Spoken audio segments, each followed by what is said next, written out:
Hello friends, welcome back GMR career point online classes. Last lecture में हमने MCQ के बारे में सॉल्व किया था, डिस्कस किया था। इसी एमसीक्यूज के सेशन को हम आगे बढ़ाते हैं और कुछ डायग्राम के साथ भी, जो भी रैंडमली यहाँ पर डायग्राम आएंगे उसके हिसाब से मैं एक्सप्लेन करता जाऊंगा कि ये किससे रिलेटेड है, कोई प्रोसीजर है, कोई डिसऑर्डर है, उसके बारे में मैं आपको एक्सप्लेन करूंगा। इंपॉर्टेंट पॉइंट्स उससे रिलेटेड जो है वो क्विकली जो है वो रिवाइज हो जाएंगे। इसके बाद कुछ और क्वेश्चंस आएंगे, उसके बारे में हम डिस्कस करेंगे। तो चलिए शुरू करते हैं आज का अपना लेक्चर। एक इमेज आपको बोर्ड के ऊपर विजिबल हो रहा है। इस इमेज के अंदर तीन जो है पिक्चर्स जो है वो दिखाए गए हैं। ये पिक्चर्स किससे रिलेटेड है इसकी अपन बात करते हैं। तो एक इंपॉर्टेंट ऑब्स्टेट्रिक के अंदर टॉपिक आता है, दैट इज कॉर्ड प्रोलैप्स। उससे रिलेटेड ये डायग्राम्स जो है वो शो कर रखे हैं। इस डायग्राम के अंदर अगर कॉर्ड प्रोलैप्स की अपन बात करते हैं तो अम्बिलिकल कॉर्ड से रिलेटेड है ये। इसके अंदर एक आता है ऑकल्ट प्रोलैप्स। एक कंडीशन कौन सी लिखी हुई है, दैट इज ऑकल्ट प्रोलैप्स। एक तो ये लिखा हुआ है नंबर 1, ऑकल्ट प्रोलैप्स होता है। ऑकल्ट प्रोलैप्स की अपन बात करते हैं, ये क्या होता है। दूसरा इसके बाद लिखा हुआ है कॉर्ड प्रेजेंटेशन। कौन सी कंडीशन आती है, कॉर्ड प्रेजेंटेशन। और तीसरा कंडीशन जो आता है वो कंडीशन होती है दैट इज कॉर्ड प्रोलैप्स। तो एक है ऑकल्ट प्रोलैप्स, एक आता है कॉर्ड प्रेजेंटेशन, कॉर्ड प्रेजेंटेशन, और एक आता है कॉर्ड प्रोलैप्स। ये तीन कंडीशन की हम बात करते हैं। ये तीन कंडीशन क्या होती है, क्या इनका मीनिंग है और क्या इसका मैनेजमेंट करते हैं, ये इंपॉर्टेंट क्वेश्चंस जो है वो बनते हैं। सीधा सीधा डेफिनेशन तीनों का याद रखना है। तो इस डायग्राम के अंदर आप देख सकते हैं, जैसा कि इस डायग्राम के अंदर शो कर रखा है, ये जो फर्स्ट डायग्राम है, इस फर्स्ट डायग्राम में आप देख सकते हैं कि मेंशन किया हुआ है this is occult prolapse. Occult prolapse का मतलब ये क्या हो गया, ऑकल्ट का मतलब हिडन है। तो इसके अंदर क्या होता है, ये जो कॉर्ड लाइक स्ट्रक्चर दिख रहा है दिस इज अम्बिलिकल कॉर्ड, और अम्बिलिकल कॉर्ड जो है वो अभी वेजाइना के अंदर की तरफ ही है। ऑकल्ट मीन्स क्या हो गया, हिडन। हिडन का मतलब ये है कि अभी अम्बिलिकल कॉर्ड का किसी तरह का कोई एक्सपल्शन वेजाइना के थ्रू नहीं हुआ है, अभी अम्बिलिकल कॉर्ड अंदर की तरफ ही प्रेजेंट है, इसलिए इसको क्या लिखा हुआ है, हिडन लिखा हुआ है। तो ऑकल्ट प्रोलैप्स क्या होता है, जहां पर अम्बिलिकल कॉर्ड जो है वो कहां पर प्रेजेंट है, अम्बिलिकल कॉर्ड जो है वो वेजाइना के अंदर ही प्रेजेंट है, किसी तरह का कोई एक्सपल्शन जो है वो नहीं होता है। तो the cord is compressed. Cord का कंप्रेशन है किसके बीच में, between the fetal presenting part and pelvis. Fetus का प्रेजेंटिंग पार्ट फीटस का आप देख सकते हैं, ये हेड वाला part, this is the presenting part, और दूसरा पेल्विस। इसके बीच में अम्बिलिकल कॉर्ड का क्या हो रहा है, कंप्रेशन हो रहा है, किसी तरह का कोई पार्ट बाहर की तरफ एक्सपेल आउट नहीं है। तो the cord is compressed between the fetal presenting part and pelvis but cannot be seen or felt during vaginal examination।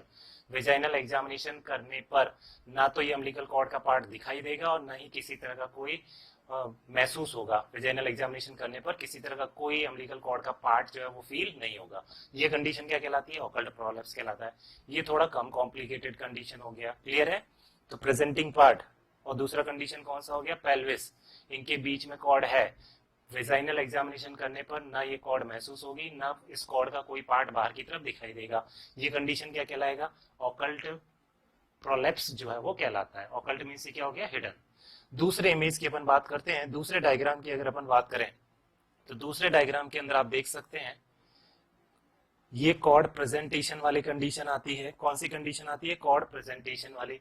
Cord presentation के अंदर क्या होता है, ये प्रेजेंटिंग पार्ट हो गया, फीटस का हेड प्रेजेंटिंग पार्ट हो गया। फिर प्रेजेंटिंग पार्ट के बिल्कुल सामने की तरफ क्या आएगा, अम्बिलिकल कॉर्ड जो है वो बिल्कुल प्रेजेंटिंग पार्ट के सामने आएगा।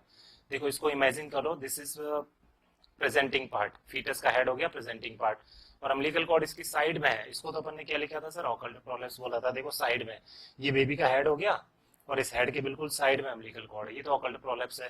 जबकि इस डायग्राम के अंदर आप देखेंगे तो ये जो बेबी का हेड है इसको बिल्कुल सामने की तरफ ये अम्बिलिकल कॉर्ड आ रहा है, बिल्कुल सामने की तरफ अम्बिलिकल कॉर्ड आ रहा है। तो जब अम्बिलिकल कॉर्ड प्रेजेंटिंग पार्ट के बिल्कुल सामने आ जाता है, प्रेजेंटिंग पार्ट और सर्विक्स इनके बिल्कुल बीच में आ जाता है, ये कंडीशन क्या कहलाती है, कॉर्ड प्रेजेंटेशन कहलाता है। तो this is known as cord presentation, ये कॉर्ड प्रेजेंटेशन कहलाता है। क्लियर है दूसरा डायग्राम भी। तो the cord can not be seen, cord इसमें भी, कॉर्ड प्रेजेंटेशन में भी अम्बिलिकल कॉर्ड जो है वो वेजाइना के बाहर तो दिखाई नहीं देगी, लेकिन the cord can not be seen but can probably be felt as a pulsating mass during vaginal examination. तो इन दोनों में डिफरेंस समझ में आया, डिफरेंस बिल्कुल साफ लिखा हुआ है। एक में तो प्रेजेंटिंग पार्ट के साइड में है और एक में प्रेजेंटिंग पार्ट के बिल्कुल सामने है। एक में न तो वेजाइनल एग्जामिनेशन में ना कॉर्ड महसूस होगी ना दिखाई देगी, दूसरे के अंदर वेजाइनल एग्जामिनेशन करने पर कॉर्ड दिखाई तो नहीं देगी लेकिन वो महसूस जरूर होगी एक मास के रूप में। ये कंडीशन कहलाती है कॉर्ड प्रेजेंटेशन। क्लियर है? नेक्स्ट तीसरा इसके बाद आता है that is complete cord prolapse. तो तीसरी जो वैरायटी है that is complete cord prolapse. इस कंप्लीट कॉर्ड प्रोलैप्स वाली कंडीशन में क्या देखने को मिलता है? तो इस कंप्लीट कॉर्ड प्रोलैप्स वाली कंडीशन की अपन बात करें, इस कंडीशन में क्या देखने को मिलता है तो तीसरे डायग्राम के अंदर ये क्लियर है। जो दोनों में चीजें थी वो यहाँ पर नहीं रहेगी। तो इसके अंदर क्या होगा सर? इसके अंदर ये होगा कि अम्बिलिकल कॉर्ड वेजाइना के थ्रू बाहर एक्सपेल आउट हो जाएगा और बाहर एक्सपेल आउट हो गया है तो ये बाहर से आसानी से विजिबल होगा। तो अभी बेबी यूट्रस के अंदर है, उससे पहले अम्बिलिकल कॉर्ड बाहर एक्सपेल आउट हो गया और ये नॉर्मल नहीं है, ये कॉम्प्लिकेटेड कंडीशन है। ये कंडीशन क्या कहलाती है? कॉर्ड प्रोलैप्स कहलाता है। This is known as cord prolapse. Clear है तीनों के अंदर डिफरेंस? तो इसमें the cord can be seen protruding from the vagina. तो कॉर्ड प्रोलैप्स, प्रोलैप्स का मतलब ही क्या है? एक्सपेल आउट होना। तो अम्बिलिकल कॉर्ड वेजाइना के थ्रू बाहर एक्सपेल आउट हो गई है, फीटस अभी भी यूट्रस के अंदर है। This condition is known as cord prolapse. तो तीनों का डायग्रामेटिकली इमेज आपको डिफरेंस क्लियर है। सबसे पहला है ऑकल्ट प्रोलैप्स, इसमें प्रेजेंटिंग पार्ट के साइड में होगी, न फील होगी न बाहर दिखाई देगी। दूसरा अपन ने लिखा कॉर्ड प्रेजेंटेशन, इसमें प्रेजेंटिंग पार्ट के सामने होगी, वेजाइनल एग्जामिनेशन में फील तो होगी लेकिन बाहर से दिखाई नहीं देगी। और तीसरे में अम्बिलिकल कॉर्ड का एक्सपल्शन ही हो जाएगा। This condition is known as cord prolapse. तो ये cord occult prolapse, cord presentation और कॉर्ड प्रोलैप्स की डेफिनेशन के बीच में डिफरेंस है। आगे अपन बात करते हैं, अगर ये कॉर्ड प्रोलैप्स की कंडीशन होती है तो इस कॉर्ड प्रोलैप्स की कंडीशन में अगर अपन मैनेजमेंट की बात करते हैं तो कॉर्ड प्रोलैप्स की कंडीशन में मैनेजमेंट की इससे क्या प्रॉब्लम होगी? देखो अम्बिलिकल कॉर्ड बाहर पहले आता है तो फीटस के हेड के द्वारा उसका कंप्रेशन होगा और कॉर्ड कंप्रेशन की वजह से फीटल हार्ट रेट क्या होती है? कम होती है। इसको हमने वेरिएबल डीएसेलरेशन लिखा था और उसमें हमने मैनेजमेंट पढ़ा था कि मदर की पोजीशन को इमीडिएटली क्या करना है? चेंज करना है। ये हमने मैनेजमेंट उसका डिस्कस किया था। देखो अगर अम्बिलिकल कॉर्ड प्रोलैप्स की कंडीशन है, प्रोलैप्स अम्बिलिकल कॉर्ड, तो उसमें मैनेजमेंट की अपन बात करेंगे तो बेड रेस्ट। कब तक बेड रेस्ट? जब तक until engagement if rupture membrane, membrane rupture हो गई है, एंगेजमेंट अभी हुआ नहीं है तो बेड रेस्ट देना है जब तक कि एंगेजमेंट नहीं होता। आगे और अपन बात करें तो रिलीव कॉर्ड प्रेशर, साथ साथ आपको लिखते जाना है अपनी नोटबुक के अंदर क्योंकि जो इंपॉर्टेंट पॉइंट है फिलहाल मैं वही डिस्कस कर रहा हूँ एग्जाम पॉइंट ऑफ व्यू के हिसाब से। अम्बिलिकल कॉर्ड के ऊपर से प्रेशर को रिलीव करना है, ठीक है। नेक्स्ट इसके बाद push back the presenting part. Umbilical cord के ऊपर प्रेशर आ रहा है फीटस प्रेजेंटिंग पार्ट का, उस प्रेशर को हटाना है क्योंकि अम्बिलिकल कॉर्ड के ऊपर प्रेशर आएगा तो कॉर्ड कंप्रेशन होगा, कॉर्ड कंप्रेशन होगा तो हार्ट रेट क्या होगी? कम होगी, इसलिए उस प्रेशर को हटाना है। प्रेशर हटाने के लिए क्या करेंगे? प्रेजेंटिंग पार्ट को ऊपर की तरफ पुश करेंगे। तो फिंगर इंसर्ट करके बेबी को ऊपर की तरफ पुश करते हैं जिससे अम्बिलिकल कॉर्ड के ऊपर से प्रेशर क्या हो जाएगा? हट जाएगा। नेक्स्ट इसके बाद अपन बात करते हैं तो लिखा हुआ है ब्लैडर फील करना है। इसके अलावा लिखा हुआ है चेंज मैटरनल पोजीशन, मदर की पोजीशन को क्या करना है? चेंज करना है। ऑक्सीजन एडमिनिस्ट्रेशन करना है, मॉनिटर फीटल हार्ट रेट और सीजेरियन डिलीवरी परफॉर्म करेंगे। ये मैनेजमेंट एस्पेक्ट होते हैं किस कंडीशन में? कॉर्ड प्रोलैप्स की कंडीशन में। अब क्वेश्चन सिंपल सा बनता है in case of cord prolapse first nursing action क्या होगा? सबसे पहला नर्सिंग एक्शन क्या होगा? तो आपको पुशिंग और पोजीशन इन दोनों में से एक चूज करना है तो आपका आंसर जो है वो पोजीशन रहेगा। तो in case of umbilical cord prolapse हम क्या करेंगे? नर्सेस का काम पूछा है तो पोजीशन चेंज करना है या पोजीशन प्रोवाइड करना। कौन सा पोजीशन प्रोवाइड करते हैं? In case of cord prolapse कौन सा पोजीशन प्रोवाइड करेंगे? तो नर्सेस रेस्पॉन्सिबिलिटी की बात करते हैं तो जब भी अगर नर्सेस को ये दिखाई देता है कॉर्ड प्रोलैप्स वाली कंडीशन दिखाई देती है तो नर्सेस का सबसे पहला काम क्या होगा? पोजीशन चेंज करने का काम रहेगा। देखो बेबी को ऊपर की तरफ पुश करना, उसके लिए ग्लव हैंड चाहिए, स्टेराइल ग्लव्ड हैंड, और वो डॉक्टर ही परफॉर्म करेगा। मोस्टली वो काम जो है वो डॉक्टर के द्वारा होता है। तो नर्सेज क्या करेगी कि जब तक पेशेंट को, मदर को पोजीशन प्रोवाइड करेगी। तो नर्सेज रेस्पॉन्सिबिलिटी की बात करते हैं तो सबसे पहला कौन सा आता है? पोजीशन के अपन बारे में बात करते हैं। अब पोजीशन में भी अलग अलग बातों के बारे में हम डिस्कस करते हैं। कॉर्ड प्रोलैप्स की कंडीशन में पोजीशंस कौन सी है? तो पोजीशन की अपन बात करते हैं तो ट्रेंडेलनबर्ग पोजीशन। कौन सी पोजीशन की अपन बात करते हैं? Trendelenburg position. Position for cord prolapse, तो आंसर रहेगा ट्रेंडलनबर्ग पोजीशन। ये एक तो पोजीशन प्रोवाइड करेंगे। ट्रेंडलनबर्ग पोजीशन क्या होती है सर? फुट एलिवेटेड पोजीशन को ट्रेंडलनबर्ग पोजीशन बोलते हैं। फुट को एलिवेट करेंगे तो बच्चा फंडस की तरफ जाएगा, यूट्रस में फंडस की तरफ जाएगा तो अम्बिलिकल कॉर्ड के ऊपर से प्रेशर हट जाएगा। तो कौन सी पोजीशन काम में लेते हैं? Trendelenburg position. या फिर आपके पास क्या लिखा हो सकता है? एक्सजरेटेड सिम्स पोजीशन। कौन सी पोजीशन? एक्सजरेटेड सिम्स पोजीशन, ये भी ऑप्शन के अंदर हो सकता है, सिम्स पोजीशन। या फिर ऑप्शन के अंदर पोजीशन की अपन बात करते हैं तो एक तो ट्रेंडलनबर्ग, एक सिम्स पोजीशन, और फिर कौन सा आता है ये भी नहीं है तो इसके अलावा नी चेस्ट पोजीशन हो सकता है। इनमें से कोई सा भी ऑप्शन के अंदर हो सकता है। नी चेस्ट पोजीशन, कोई सा भी पोजीशन की अपन बात करते हैं, कोई सी भी पोजीशन प्रोवाइड कर सकते हैं। नी चेस्ट पोजीशन, जेनोपेक्टोरल पोजीशन, क्योंकि प्रेग्नेंट लेडी के लिए नी चेस्ट पोजीशन को मेंटेन करना टिपिकल होगा, काफी ज्यादा डिस्कम्फर्ट होगा, इसलिए कंफर्ट के हिसाब से देखेंगे तो चॉइस किसको करेंगे? ट्रेंडलनबर्ग पोजीशन को चॉइस करेंगे। तो ज्यादातर तो क्वेश्चन में ये पोजीशन दोनों के बीच में कंफ्यूजन रहता है, ट्रेंडलनबर्ग पोजीशन या फिर सर नी चेस्ट पोजीशन। देखो थ्योरेटिकली अपन बात करते हैं तो कौन सा हो गया? नी चेस्ट पोजीशन हो गया, लेकिन चूंकि नी चेस्ट पोजीशन मदर के लिए डिस्कम्फर्ट ज्यादा कॉज करेगा, इस पोजीशन में मेंटेन रहना प्रेग्नेंट लेडी के लिए डिस्कम्फर्ट ज्यादा कॉज करेगा, इसलिए बेटर है कि उसको कंफर्ट भी हो जाए और पर्पज भी सॉल्व हो जाए। तो उसके लिए कौन सी पोजीशन प्रोवाइड करेंगे? ट्रेंडलनबर्ग पोजीशन जो है वो प्रोवाइड करेंगे। क्लियर है क्वेश्चन? तो in case of cord prolapse, initial nursing action, nurses का काम सबसे पहले पोजीशन प्रोवाइड करना है। क्लियर है? बाकी पुशिंग एफर्ट्स लगाना, फीटस को ऊपर की तरफ पुश करना, अम्बिलिकल कॉर्ड के ऊपर से प्रेशर रिलीव करना, ये सारे डॉक्टर के काम जो है वो रहेंगे। हमारा काम असिस्ट करने का, और सबसे पहले अपन पोजीशन प्रोवाइड करेंगे। तो ये ऑकल्ट प्रोलैप्स, कॉर्ड प्रेजेंटेशन और कौन सा है कॉर्ड प्रोलैप्स के बारे में। इसकी वजह से वेरिएबल डीएसेलरेशन होता है, और वेरिएबल डीएसेलरेशन के मैनेजमेंट में पोजीशन को क्या करते हैं? चेंज करते हैं। क्लियर है? अगला इमेज अपन देखते हैं। एक एक्रोनिम लिखा हुआ है शब्द HELPERR। सिंपली अपन इसको पढ़े तो क्या है? हेल्पर। ये एक्रोनिम किसके लिए काम में लेते हैं और इसका मतलब क्या होता है? तो HELPERR, हेल्पर, अगर इस एक्रोनिम की अपन बात करते हैं तो हेल्पर एक्रोनिम है शोल्डर डिस्टोकिया के मैनेजमेंट के लिए काम में लेते हैं। राइट डाउन करते जाना है साथ साथ। फॉर शोल्डर डिस्टोकिया मैनेजमेंट में क्या प्रोटोकॉल फॉलो करते हैं? मैनेजमेंट ट्रिक आपको याद रखना है, कौन सा है? हेल्पर। किसके लिए काम में लेते हैं? Shoulder dystocia.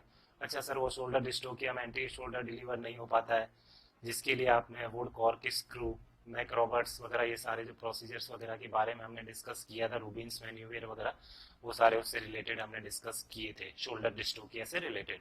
तो शोल्डर डिस्टोकिया के मैनेजमेंट के लिए कौन सा एक्रोनिम याद रखना है? हेल्पर आपको एक्रोनिम जो है वो याद रखना है।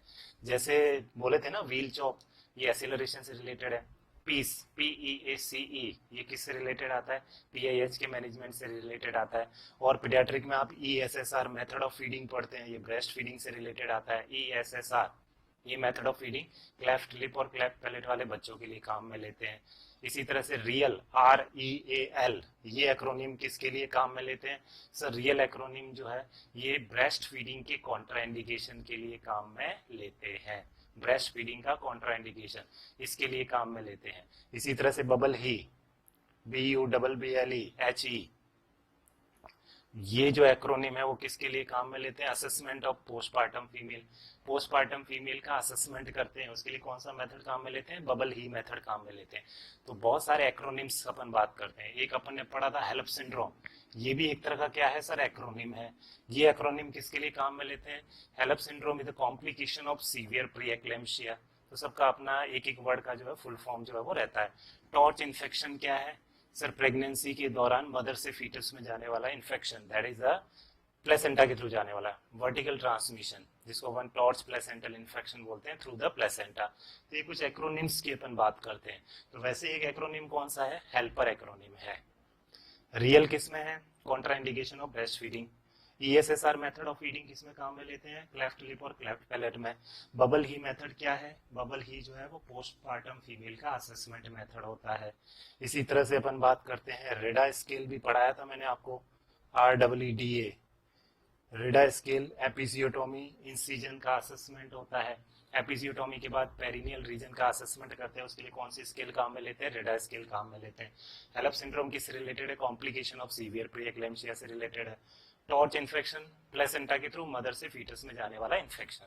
तो ये कुछ एक्रोनिम्स की अपन बात करते हैं, इनमें से एक एक्रोनिम यहाँ पर लिखा हुआ है हेल्पर। तो this is the management of shoulder dystocia. इसका फुल फॉर्म की अपन बात करें तो एच क्या है, call for help. In case of shoulder dystocia assistance के लिए और भी हेल्प की जरूरत पड़ेगी तो अदर नर्सिंग पर्सनल और डॉक्टर वगैरह को इन्फॉर्म करना है, सिंगल पर्सन से ये हैंडल नहीं होगा। तो कॉल फॉर हेल्प, एच का मतलब ये हो गया। ई से क्या है, इवेलुएट फॉर एपिजियोटॉमी, एपिजियोटॉमी का इवेल्युएशन करना है। शोल्डर डिस्टोकिया की कंडीशन में एपिजियोटॉमी परफॉर्म करेंगे, वो इवेल्युएशन हो गया। एल पी से क्या है, एल से है लेग्स, देखो एच से हो गया कॉल फॉर हेल्प, ई से हो गया इवेल्युएट फॉर एपिजियोटॉमी, एल से है फिर legs, that is McRoberts manoeuvre. ये पढ़ाया था मैंने आपको, मैक रॉबर्ट्स मैन्यूवियर। इसके अंदर लेग जो है नी को फोल्ड करेंगे, थाई एब्डोमेन की तरफ आएगी और एग्जामिनर जो है वो फिर सुप्राप्यूबिक रीजन पर अपने हाथ से प्रेशर अप्लाई करेंगे। इसी को हमने बोला था मैक रॉबर्ट मैन्यूवियर। इसको प्रेग्नेंट लेडी का फुट मान लो, अगर इसको प्रेग्नेंट लेडी का फुट मानते हैं तो नी को फ्लेक्स्ड किया और थाइस किधर की तरफ आ गई, एब्डोमेन की तरफ, और सुप्राप्यूबिक रीजन से ऑब्स्टेट्रिशियन जो है वो प्रेशर अप्लाई करेंगे। ये मैक रॉबर्ट मैन्यूवियर होता है। फिर पी से क्या है, एक्सटर्नल प्रेशर, सुप्राप्यूबिक रीजन से प्रेशर अप्लाई करेंगे। ये दोनों चीजें मैक रॉबर्ट में आती है। दिस इज फर्स्ट लाइन मैन्यूवियर, ये क्या है फर्स्ट लाइन, सबसे पहले ये फॉलो करेंगे। एक्स्ट्रा हेल्प आ गया, इसके अलावा एपिजियोटॉमी असिस्ट कर लिया। उसके बाद सबसे पहला काम क्या होगा, इन केस ऑफ शोल्डर डिस्टोकिया सबसे पहले जो है वो मैक रॉबर्ट मैन्यूवियर के द्वारा जो है मैक रॉबर्ट मैन्यूवियर जो है वो फॉलो करेंगे। ये फर्स्ट लाइन मैन्यूवियर हो गया। तो सबसे पहले मैक रॉबर्ट मैन्यूवियर आएगा in the management of shoulder dystocia. Next आगे अपन बढ़ते हैं, ई आर आर। ई से क्या हो गया, एंटर रोटेशनल मैन्यूवियर। अब शोल्डर को रोटेशन करने के लिए ये काम में ले सकते हैं। ये सेकेंड लाइन मैन्यूवियर आ गया। तो शोल्डर रोटेट करने के लिए हमने क्या पढ़ा था सर, शोल्डर रोटेट करने के लिए वुड कॉर्क स्क्रू मैन्यूवियर जो है वो हमने डिस्कस किया था, तो वो आ जाएगा वुड कॉर्क स्क्रू मैन्यूवियर। ये सेकेंड लाइन में आएगा। फर्स्ट लाइन में कौन सा मैन्यूवियर, मैक रॉबर्ट। सेकेंड में कौन सा आएगा, वुड कॉर्क स्क्रू मैन्यूवियर। उसमें किसको रोटेट करेंगे, एंटर रोटेशनल मैन्यूवियर, शोल्डर का रोटेशन होगा। फिर आर से remove the posterior arm, posterior arm को रिमूव करेंगे और फिर आर से roll the posterior arm to her hands and knees, roll the patient to her hands and knee. Mother को रोल करना है, किधर की तरफ, उसके हाथ और पैरों की तरफ रोल करेंगे, घुमा देंगे। ये पूरा फुल फॉर्म है किसका, हेल्पर का। हेल्पर क्या है सर, मैनेजमेंट है। किसका मैनेजमेंट है, शोल्डर डिस्टोकिया का मैनेजमेंट है। फर्स्ट लाइन मैन्यूवियर में क्या आता है हेल्पर के अंदर या शोल्डर डिस्टोकिया के मैनेजमेंट में, सर मैक रॉबर्ट मैन्यूवियर आता है। सेकेंड लाइन में क्या आएगा, ई आर आर, ये जो है वो सेकेंड लाइन में आएगा। तो एच से कॉल फॉर हेल्प, उसके बाद में ई से क्या हो गया, इवेल्युएट एपिजियोटॉमी, फिर एल पी, एल से लेग, और फिर इसके बाद पी से आएगा एक्सटर्नल प्रेशर, प्रेशर अप्लाई कर रहा है सुप्राप्यूबिक रीजन पर। फिर इसके बाद E R R, enter rotation, उसके बाद आर से रिमूव करना और फिर आर से क्या है, रोल करना, remove and roll. This is the helper management of shoulder dystocia. Clear है, एक बार फिर से सुनो। रियल क्या है सर, ब्रेस्ट फीडिंग का कॉम्प्लिकेशन है, radiation therapy, ergot therapy, anti metabolites और लिथियम थेरेपी। इन कंडीशन में ब्रेस्ट फीडिंग कॉन्ट्रा इंडिकेटेड रहती है। क्लियर है। ESSR, enlarge nipple, stimulate sucking, फिर सोलोइंग और रेस्ट, ये क्लेफ्ट लिप वाले, क्लेफ्ट पैलेट वाले बच्चों में फीडिंग मेथड काम में लेते हैं। बबल ही वाला किसके लिए काम में लेते हैं, पोस्टमार्टम फीमेल के असेसमेंट के लिए जो है वो काम में लेते हैं। यूट्रस का असेसमेंट, ब्रेस्ट का असेसमेंट, बावल ब्लैडर केयर हो गया, लोकिया का असेसमेंट हो गया, एपिजियोटॉमी सीजर का असेसमेंट हो गया, ये सारी चीजें असेस करते हैं, that is bubble HE. Next REEDA जो है, redness, oedema, ecchymosis, discharge, approximation, ये रेडा स्केल किससे रिलेटेड आती है सर, एपिजियोटॉमी जो किया था उसके असेसमेंट से रिलेटेड है रेडा स्केल। हेलप सिंड्रोम, ये PIH, सीवियर प्री एक्लेम्पसिया का complication, haemolysis, elevated liver enzyme, low platelet हो गया। और TORCH infection, toxoplasma gondii, O से अदर वायरस, R से रूबेला, C से साइटोमेगालो और H से हर्पीस सिम्प्लेक्स वायरस। ये प्लेसेंटा के थ्रू इन्फेक्शन ट्रांसफर हो सकता है प्रेगनेंसी के दौरान मदर से फीटस को, ये वर्टिकल ट्रांसमिशन ऑफ इन्फेक्शन कहलाता है। क्लियर है। अगली स्लाइड की तरफ चलते हैं अपन। नेक्स्ट स्लाइड के अंदर pelvis, this is the diagram of the pelvis. Pelvis में से भी कुछ 4-5 इंपॉर्टेंट क्वेश्चन बनते हैं, वो स्लाइड्स के रूप में अपन देखते हैं। तो पेल्विस की अपन बात करते हैं तो पेल्विस जो है वो 4 बोन्स से मिलकर के बनता है। पेल्विस के अंदर कितनी बोन्स है? 4 बोन्स है। पेल्विस के अंदर जॉइंट कितने हैं? सब 4 जॉइंट होते हैं। तो 4 बोन से मिलके बना है, 4 जॉइंट पाए जाते हैं और 4 टाइप की पेल्विस के बारे में मेनली हम डिस्कस जो है वो करते हैं। तो सब में कॉमन क्या है? 4 कॉमन है। और अपनी जिंदगी में भी 4 का बहुत इंपॉर्टेंट रोल होता है ना। तो 4 बोन, 4 जॉइंट और 4 टाइप की पेल्विस होती है। पेल्विस के अंदर 4 बोन्स कौन सी है इसकी अपन बात करते हैं। 4 बोन के अंदर एक तो कौन सी हो गई सर? सैक्रम हो गया। एक कौन सी होती है? सैक्रम। तो पीछे की तरफ ये बोन कौन सी हो गई? सैक्रम हो गया। नीचे की तरफ ये बोन कौन सी है सर? कॉकिक्स हो गया। तो एक कॉकिक्स होती है, एक सैक्रम और एक कौन सी? कॉकिक्स। वर्टिब्रल कॉलम में सैक्रम और लास्ट पार्ट सैक्रम के बाद कौन सा आएगा? कॉकिक्स। तो एक सैक्रम एक कॉकिक्स। बाकी बची हुई 2 कौन सी है? वो सारी नॉमिनेट बोन होती है। तो एक सैक्रम एक कॉकिक्स और 2 कौन सी होती है सर? 2 इननॉमिनेट बोन होती है। 2 कौन सी होती है? इननॉमिनेट बोन होती है। इननॉमिनेट बोन के अंदर कौन सी आती है? इननॉमिनेट बोन में सर इलियम आती है, ठीक है। एक इलियम राइट साइड में, एक लेफ्ट साइड में। सर इननॉमिनेट बोन के अंदर इस्चियम आती है, तो कौन सी आ जाएगी? इस्चियम आ जाएगी। और सामने की तरफ कौन सी बोन आ गई? प्यूबिस बोन आ गया। तो इलियम, फिर कौन सी आएगी? इस्चियम आ जाएगी, इलियम, इस्चियम, और फिर सामने की तरफ कौन सी बोन आ जाएगी? प्यूबिस आ जाएगी। तो पेल्विस टोटल 4 बोन से मिलके बना है। क्वेश्चन आया हुआ है, सिंपल सा है, कोई टिपिकल नहीं है। 4 बोन पेल्विस के अंदर। कौन सी 4 काउंटिंग करेंगे तो एक सैक्रम, एक कॉकिक्स और 2 इननॉमिनेट बोन। 2 इननॉमिनेट बोन में कौन सी आती है सर? 2 इलियम आती है, 2 इस्चियम आती है और 2 प्यूबिस आती है। प्यूबिस बोन सामने की तरफ, इस्चियम बोन नीचे की तरफ, पीछे की तरफ हो गया, और इलियम बोन जो है वो ऊपर की तरफ हो गया। These are the bones of the pelvis. कितनी बोन से मिलके बना है? 4 बोन से मिलके बना है। जॉइंट कितने पाए जाते हैं सर? 4 ही जॉइंट पाए जाते हैं। देखो सैक्रम और कॉकिक्स के बीच में एक जॉइंट ये होता है। किस किस के बीच में? सैक्रम और कॉकिक्स के बीच में एक जॉइंट जो है वो ये होता है बिटवीन सैक्रम एंड कॉकिक्स। एक ही हो गया, दैट इज सैक्रोकॉक्सिजियल जॉइंट। कौन सा जॉइंट है ये? सैक्रोकॉक्सिजियल जॉइंट। तो सैक्रम और कॉकिक्स के बीच में सैक्रोकॉक्सिजियल जॉइंट पाया जाता है। तो 4 जॉइंट के अंदर एक कौन सा है? That is sacrococcygeal joint. Sacrococcygeal joint 4 joint में से एक हो गया। नाम से ही पता चल रहा है, रटने की जरूरत नहीं है, नाम में ही लिखा हुआ किस किस के बीच में। दूसरा इसके बाद आता है कौन सा जॉइंट आएगा? Symphysis pubis. कौन सा जॉइंट आएगा? Symphysis pubis. Symphysis pubis joint किसके बीच में पाया जाता है सर? 2 प्यूबिस बोन सामने की तरफ है, उनके बीच का जॉइंट क्या कहलाता है? सिम्फाइसिस प्यूबिस कहलाता है। और तीसरा जॉइंट कौन सा आ जाएगा सर? तीसरा जॉइंट जो है वो सैक्रम और इलियम बोन के बीच में होगा। तो तीसरा जॉइंट कौन सा है? Sacroiliac joint. Sacroiliac joint. Sacroiliac joint number में कितने होते हैं सर? 2 होते हैं। सैक्रोइलियक जॉइंट 2 होते हैं, एक राइट साइड की तरफ, एक लेफ्ट साइड की तरफ। तो देखो एक तो हो गया सैक्रोकॉक्सिजियल, सैक्रम और कॉकिक्स के बीच में। एक हो गया सिम्फाइसिस प्यूबिस जॉइंट, तो जो 2 प्यूबिस बोन के बीच में है। और 2 जॉइंट कौन से हो गए? सैक्रम और इलियम बोन के बीच में, एक राइट में होगा एक लेफ्ट में होगा। तो टोटल कितने जॉइंट हो गए? 4। एक ये, एक सिम्फाइसिस प्यूबिस और 2 ये। टोटल जॉइंट कितने हो जाएंगे? 4 जॉइंट जो है वो पेल्विस के अंदर पाए जाते हैं। क्लियर है? तो 4 बोन और 4 जॉइंट जो है वो पेल्विस के अंदर होते हैं। नेक्स्ट इसके अलावा अपन बात करें तो 4 पेल्विस का अपन ने मेंशन किया है कि पेल्विस में 4 ही बोन होती है और पेल्विस के अंदर 4 ही जॉइंट जो है वो पाए जाते हैं। इस डायग्राम के अंदर आप देख सकते हैं ये सैक्रोइलियक जॉइंट है। This is sacroiliac joint. कितने हैं? 2। ये है सैक्रोकॉक्सिजियस और ये सामने की तरफ थोड़ा व्हाइट कलर का पोर्शन दिख रहा है, this is the symphysis pubis joint. Clear है?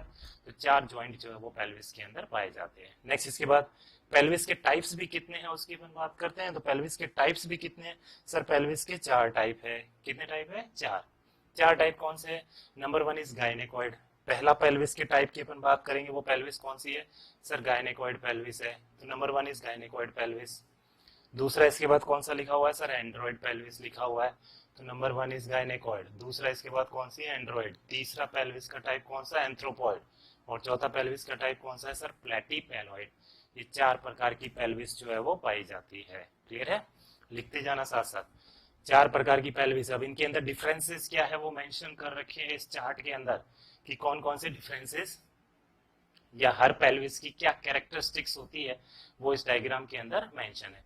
फर्स्ट गायनेकोइड पेल्विस, इसमें ब्रिम कैसा है, फोर पेल्विस कैसी है, साइड वॉल कैसी है, स्टिल स्पाइन कैसा है, सुप्राप्यूबिक एंगल और incidence in Asian woman, Asian female के अंदर इसकी इंसिडेंस क्या है ये लिखा हुआ है। तो देखिए इंसिडेंस के हिसाब से बात करें तो 50% कौन सी पाई जाती है, गायनेकोइड, यानी 100 में से 50 फीमेल में गायनेकोइड पेल्विस मिलती है। तो सबसे ज्यादा फीमेल में कौन सी पेल्विस मिलती है sir, gynaecoid. That's why it is known as female pelvis. तो फीमेल पेल्विस किसको बोलते हैं, गायनेकोइड को। डिलीवरी के लिए, लेबर के लिए सबसे बेस्ट पेल्विस कौन सी है, गायनेकोइड। Most favourable for vaginal delivery, गायनेकोइड। Female pelvis किसको बोलते हैं, गायनेकोइड को बोलते हैं।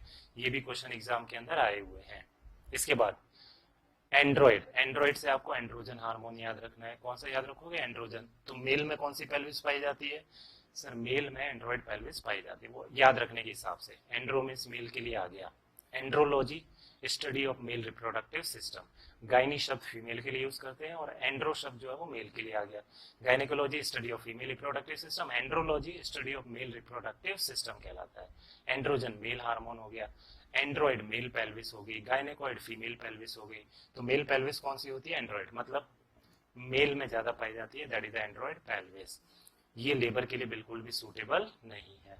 तीसरा एंथ्रोपॉइड और चौथी कौन सी है, प्लेटीपेलॉइड। ये 4 प्रकार की पेल्विस जो है वो होती है। डिफरेंसेस की बात करें, सबसे पहला डिफरेंस जो ब्रिम का लिखा हुआ है, ब्रिम क्या होती है इसकी अगर अपन बात करें तो बीच में अगर आपको ये राउंडेड सर्किल टाइप की स्ट्रक्चर दिख रही है, ये क्या है, पेल्विक ब्रिम है सर। क्या है ये, पेल्विक ब्रिम। ब्रिम को ही इनलेट भी बोलते हैं। पेल्विक ब्रिम का ही दूसरा नाम क्या है सर, पेल्विक ब्रिम को इनलेट भी बोलते हैं। क्या बोलते हैं इसको, इनलेट। पेल्विक ब्रिम बोल दो, पेल्विक इनलेट बोल दो, सुपीरियर एपरेचर बोल दो, सबका मतलब एक ही है। तो इनलेट, ब्रिम और सुपीरियर एपरेचर, इन सब का मतलब जो है वो क्या है, सेम है। ओके, तो बीच में जो रिंग टाइप स्ट्रक्चर दिख रहा है इसी को हम बोलते हैं पेल्विक ब्रिम। इस पेल्विक ब्रिम से ऊपर की तरफ हेड होता है, देखो बीच में गोल स्ट्रक्चर हो गया पेल्विक ब्रिम। इससे ऊपर की तरफ अगर फीटल का हेड है तो ऊपर की तरफ हेड है तो वो फ्लोटिंग हेड कहलाता है, तैरता हुआ फ्लोटिंग हेड कहलाता है। फिर इस पेल्विक इनलेट में एंटर कर जाता है, एंटर कर जाता है तो फिर वो लाइटनिंग की प्रोसेस हो गई, फीटल हेड का पेल्विस में एंटर करना, दैट इज लाइटनिंग। फिर उसके बाद और नीचे की तरफ जाएगा, स्चियल स्पाइन पर आ जाएगा। स्चियल स्पाइन वाला पार्ट जो है वो पेल्विस में इधर की तरफ रहता है, स्चियल स्पाइन। यहाँ तक हेड आ जाएगा वो एंगेजमेंट कहलाएगा, ये 0 स्टेशन हो जाएगा और उसके बाद प्लस स्टेशन की तरफ हेड जाएगा और फिर बर्थ कैनाल के थ्रू पास आउट हो जाता है। तो इस तरह से अगर पेल्विस से ऊपर की तरफ हेड है तो वो कंडीशन क्या कहलाएगी सर, वो फ्लोटिंग हेड कहलाएगा। उसके बाद इनलेट में आ गया, लाइटनिंग हो गया। उसके बाद स्टिल स्पाइन पे जाएगा, एंगेजमेंट की प्रोसेस हो जाएगी। क्लियर है, इस टाइप से चलता है ये। तो इनलेट एक राउंडेड स्ट्रक्चर दिख रहा है, ये इनलेट कैसा होता है, किस पेल्विस में कैसा होता है, वो इस डायग्राम के अंदर मेंशन, इस चार्ट के अंदर जो है वो मेंशन कर रखा है। तो सबसे पहले तो इनलेट जो लिखा हुआ है वो किसका लिखा हुआ है सर, गायनेकोइड का। याद रखना इंपॉर्टेंट है, गायनेकोइड पेल्विस का इनलेट कैसा होता है सर, राउंडेड, गोल इनलेट होता है। स्लाइटली ओवल, हल्का सा ओवल, या फिर कैसा होगा, राउंडेड इनलेट होता है, किसका, गायनेकोइड का। एंड्रॉइड पेल्विस में हार्ट शेप। मेल पेल्विस का इनलेट कैसा होता है, inlet pelvic brim, superior aperture. Male pelvis का कैसा होता है सर, हार्ट शेप और ट्रायंगुलर होता है। नेक्स्ट इसके बाद एंथ्रोपॉइड का लॉन्ग ओवल होता है, किस टाइप का होता है, लॉन्ग ओवल। और प्लेटीपेलोइड पेल्विस का कैसा होता है, फ्लैट, किडनी के जैसा जो है वो इनलेट होता है। तो देखो हार्ट शेप इनलेट किसका है, ये हार्ट शेप इनलेट, ये किसमें देखने को मिलेगा, एंड्रॉइड के अंदर।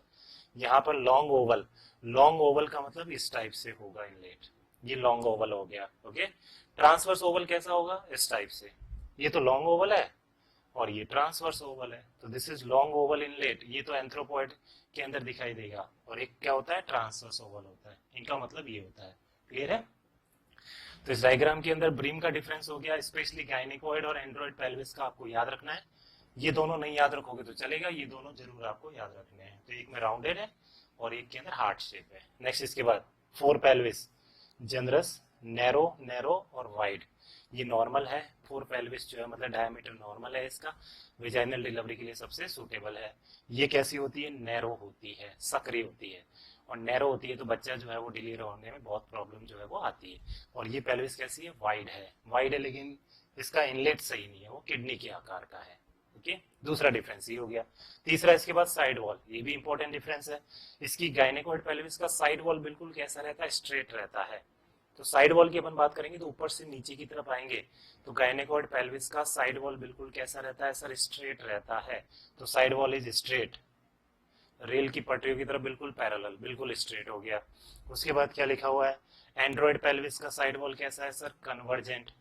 कन्वर्जेंट का मतलब क्या होता है, कन्वर्जेंट का मतलब होता है ऊपर से नीचे की तरफ आएंगे, ऊपर से नीचे की तरफ, ऊपर से नीचे की तरफ आएंगे तो दोनों साइड वॉल आपस में पास आते हुए महसूस होंगे। तो मेल पेल्विस तो ऐसी होती है, ऊपर से वाइड है, नीचे से नैरो होती जाती है। तो ये क्या होगा, कन्वर्जन। पास आना कन्वर्जन, दूर जाना डाइवर्जन कहलाता है। तो मेल पेल्विस की साइड वॉल कैसी होती है सर, कन्वर्जेंट होती है। ऊपर से नीचे की तरफ आएंगे तो इस टाइप से पास आता हुआ महसूस होगा। ये क्या कहलाएगा, कन्वर्जेंट साइड वॉल कहलाएगा। ओके, नेक्स्ट इसके बाद क्या है, एंथ्रोपॉइड में भी कैसी होती है, डाइवर्जेंट होती है। डाइवर्जेंट का मतलब ऊपर से नीचे की तरफ आएंगे तो दूर जाते हुए महसूस होगी साइड वॉल। ये पेल्विस कौन सी होती है, एंथ्रोपॉइड पेल्विस होती है। एंथ्रोपॉइड पेल्विस में साइड वॉल जो है उनका डाइवर्जन होता है, दूर जाते हुए, मतलब ऊपर से नैरो है, नीचे से वाइड हो रहे हैं, तो ये क्या कहलाएगा, डाइवर्जन कहलाएगा। लास्ट प्लेटिपेलोइड के अंदर भी कैसी है, डाइवर्जेंट है। तो गायनेकोइड में कन्वर्जेंट साइड वॉल, फिर उसके बाद एंड्रॉइड के गायनेकोइड के अंदर स्ट्रेट साइड वॉल, फिर एंड्रॉइड मेल पेल्विस के अंदर जो है वो कन्वर्जेंट है, और बाकी दोनों के अंदर क्या है, डाइवर्जेंट साइड वॉल है। क्लियर है, स्पेशली दो के डिफरेंस तो आपको याद रखने ही रखने हैं। नेक्स्ट इसके बाद इस्चियल स्पाइन। इस्चियल स्पाइन जो है वो मिड पेल्विस का पार्ट होते हैं। एक इनलेट होती है, फिर कैविटी आती है, फिर आउटलेट आती है, और कैविटी के अंदर मिड पेल्विस भी आता है। तो मिड पेल्विस जो है उसी में इस्चियल स्पाइन पार्ट हो गया, मिड पेल्विस के अंदर इस्चियल स्पाइन आ गया। इस्चियल स्पाइन गायनेकोइड पेल्विस में कैसे होते हैं सर, ज्यादा प्रोमिनेंट नहीं होने चाहिए, ज्यादा उभरे हुए नहीं होने चाहिए। साइड की तरफ थोड़ा सा बोनी पार्ट होता है, वो बोनी पार्ट क्या कहलाएगा, इस्चियल स्पाइन, दोनों तरफ ऐसे निकला हुआ है। फीमेल पेल्विस में ये जो बोनी पार्ट है, इस्चियल स्पाइन है, ये ज्यादा प्रोमिनेंट नहीं होना चाहिए। देखो ये जितना ज्यादा प्रोमिनेंट होगा, ये मिड पेल्विस का ट्रांसवर्स डायमीटर उतना कम होगा, जितना डायमीटर कम होगा उतना बच्चा डिलीवर नहीं हो पाएगा। इसलिए ये जो इस्चियल स्पाइन है वो प्रोमिनेंट या नॉन प्रोमिनेंट, उभरे हुए होने चाहिए या नहीं होने चाहिए सर, उभरे हुए नहीं होने चाहिए। जितना इस्चियल स्पाइन उभरे हुए होंगे, प्रोमिनेंट होंगे, उतना डायमीटर कम होगा, बच्चा डिलीवर नहीं हो पाएगा। और गायनेकोइड पेल्विस में ये उभरे हुए नहीं होते, इसलिए इसको most favourable for vaginal delivery pelvis बोलते हैं, गायनेकोइड पेल्विस। मेल पेल्विस में प्रोमिनेंट है, उभरे हुए हैं, उभरे हुए तो डायमीटर कम हो जाता है, तो बच्चे की डिलीवरी नहीं हो पाती है। इसलिए ये फीमेल के अंदर अगर एंड्रॉइड पेल्विस मिलता है तो वो सूटेबल नहीं होगा, सिजेरियन करना पड़ेगा उसके अंदर। नेक्स्ट इसके बाद इसमें भी नॉट प्रोमिनेंट है, इसमें भी नॉट प्रोमिनेंट है। नेक्स्ट इस्चियल स्पाइन के बाद आता है सुप्राप्यूबिक एंगल। सुप्राप्यूबिक एंगल कितना है, 90 degree, less than 90, more than 90, more than 90। तो देखो गायनेकोइड पेल्विस में 90 डिग्री का है सुप्राप्यूबिक एंगल, मेल पेल्विस में 90 से कम है, और बाकी दोनों में 90 से ज्यादा है। सुप्राप्यूबिक एंगल की अपन बात करें, सुप्राप्यूबिक एंगल क्या है, तो सुप्राप्यूबिक एंगल इधर नीचे की तरफ अपन बात करते हैं, सुप्राप्यूबिक आर्च, इसके साथ सुप्राप्यूबिक एंगल हो गया। ये सुप्राप्यूबिक एंगल की अगर अपन बात करें कौन सा सुप्राप्यूबिक एंगल है, तो इस डायग्राम के अंदर ये वाला जो हिस्सा है, दिस इज सुप्राप्यूबिक आर्च, और ये जो एंगल बन रहा है इनके बीच में, ये सुप्राप्यूबिक एंगल कहलाएगा। क्या कहलाएगा, ये सुप्राप्यूबिक एंगल। तो इस सुप्राप्यूबिक एंगल की अपन बात करते हैं गायनेकोइड में कितना है सर, गायनेकोइड में तो ये जो है सुप्राप्यूबिक एंगल 90 डिग्री का है, एंड्रॉइड में 90 से कम है, और बाकी दोनों पेल्विस में 90 से ज्यादा है। क्लियर है, साइड में थोड़ा सा उभरा हुआ हिस्सा होता है, वो इस्चियल स्पाइन होता है, ये प्रोमिनेंट नहीं होना चाहिए। इनलेट कैसी है सर, इस गायनेकोइड पेल्विस के अंदर बिल्कुल राउंडेड इनलेट होती है। आउटलेट कैसी रहती है, आउटलेट जो है वो ओवल शेप का रहता है। ये अपन डिफरेंसेस की बात कर रहे हैं चारों पेल्विस के अंदर। लास्ट इसके अंदर डिफरेंस जो मेंशन किया हुआ है पेल्विस के अंदर, last difference, incidence in Asian woman. Incidence भी इंपॉर्टेंट है, आपको याद रखना है। सबसे ज्यादा कौन सी पेल्विस मिलती है, गायनेकोइड, 50% फीमेल में गायनेकोइड पेल्विस। 20% फीमेल के अंदर कौन सी मिलती है, एंड्रॉइड पेल्विस मिलती है। 20% female having Android pelvis, 20%। 25% female में कौन सी है, एंथ्रोपॉइड है, और 5% फीमेल में कौन सी है, प्लेटिपेलॉइड पेल्विस पाई जाती है। तो 50, 20, 25 और 5, तो मोस्ट कॉमन सबसे ज्यादा कौन सी पेल्विस फीमेल में पाई जाती है सर? गायनेकॉइड। गायनेकॉइड के बाद कौन सी देखने को मिलती है फीमेल के अंदर?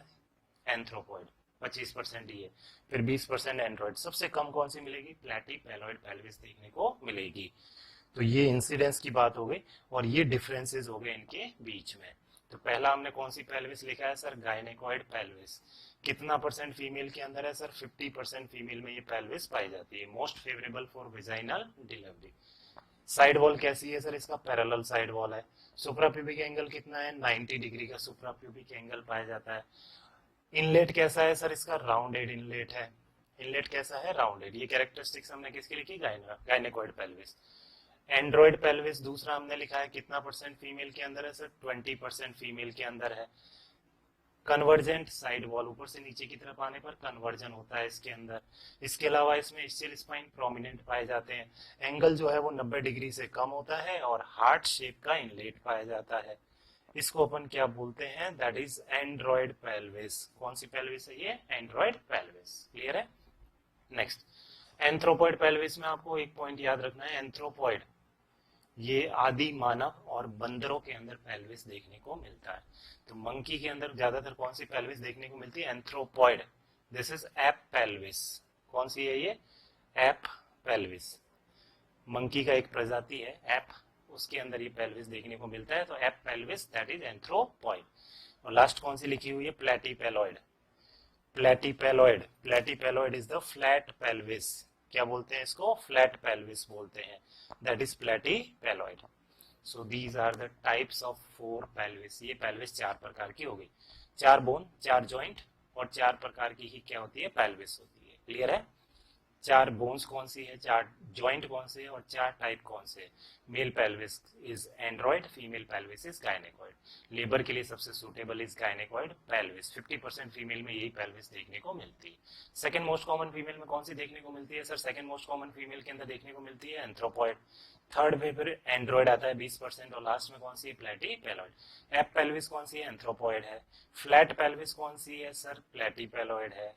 क्लियर है ये डिफरेंसेस? नेक्स्ट इसके बाद अपन बात करते हैं, इस डायग्राम के अंदर एक क्वेश्चन एग्जाम के अंदर आया हुआ है, वो इंपॉर्टेंट आपको याद रखना है। कौन सा क्वेश्चन आया हुआ है? That is waste space of Morris क्या होता है या कितना होता है? Waste space of Morris. Morris का वेस्ट स्पेस जिसको अपन बोलते हैं वेस्ट स्पेस ऑफ मॉरिस, ये आपको याद रखना है कितना होता है। कितना होता है सर? ये 1 सेंटीमीटर से कम होता है, less than 1 centimetre. This is a waste space of Morris. कहाँ होता है ये? तो इसकी अगर अपन बात करते हैं तो पेल्विस के अंदर, ये अपने डायग्राम में देखा था, दिस इज प्यूबिक आर्च। कौन सा हो गया ये? प्यूबिक आर्च हो गया। This is pubic arch.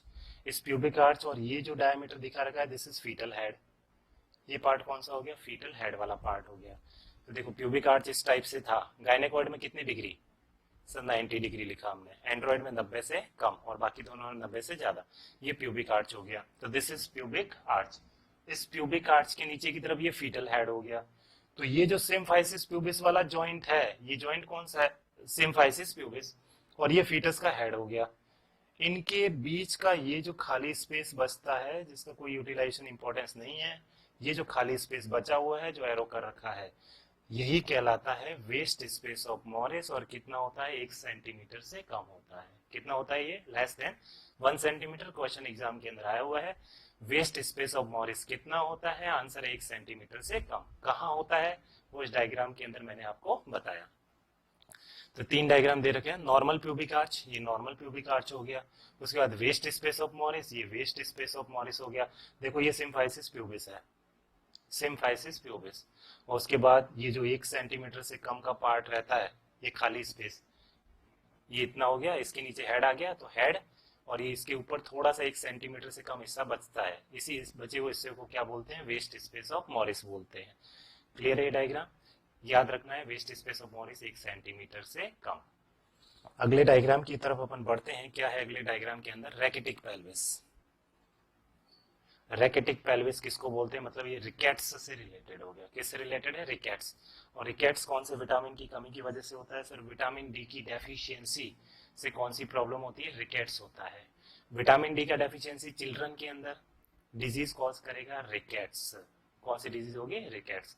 Adult के अंदर विटामिन डी की डिसऑर्डर डेफिशिएंसी क्या कॉज करती है? ऑस्टियोमलेज कॉज करती है और ऑस्टियोमलेशिया कॉज करती है। ऑस्टियोमलेशिया को एडल्ट रिकेट्स भी बोलते हैं। तो बच्चों में विटामिन डी की कमी रिकेट्स कॉज करती है, बड़ों में विटामिन डी की कमी ऑस्टियोमलेशिया कॉज करती है। ऑस्टियोमलेशिया को एडल्ट रिकेट्स भी बोलते हैं। रैकेटिक पेल्विस क्या होती है? तो this deformity is caused by rickets. किसकी वजह से हो रही है? ये रिकेट्स की वजह से होती है। Deformity that is caused by rickets. Rickets due to deficiency of vitamin D. Vitamin D is fat soluble vitamin. Sunshine vitamin, धूप से सिंथेसिस होने वाला विटामिन कौन सा हो गया? Vitamin D. अगर डाइटरी सोर्सेज की बात करें तो फिश लीवर ऑयल, इसमें विटामिन डी सबसे ज्यादा मिलता है।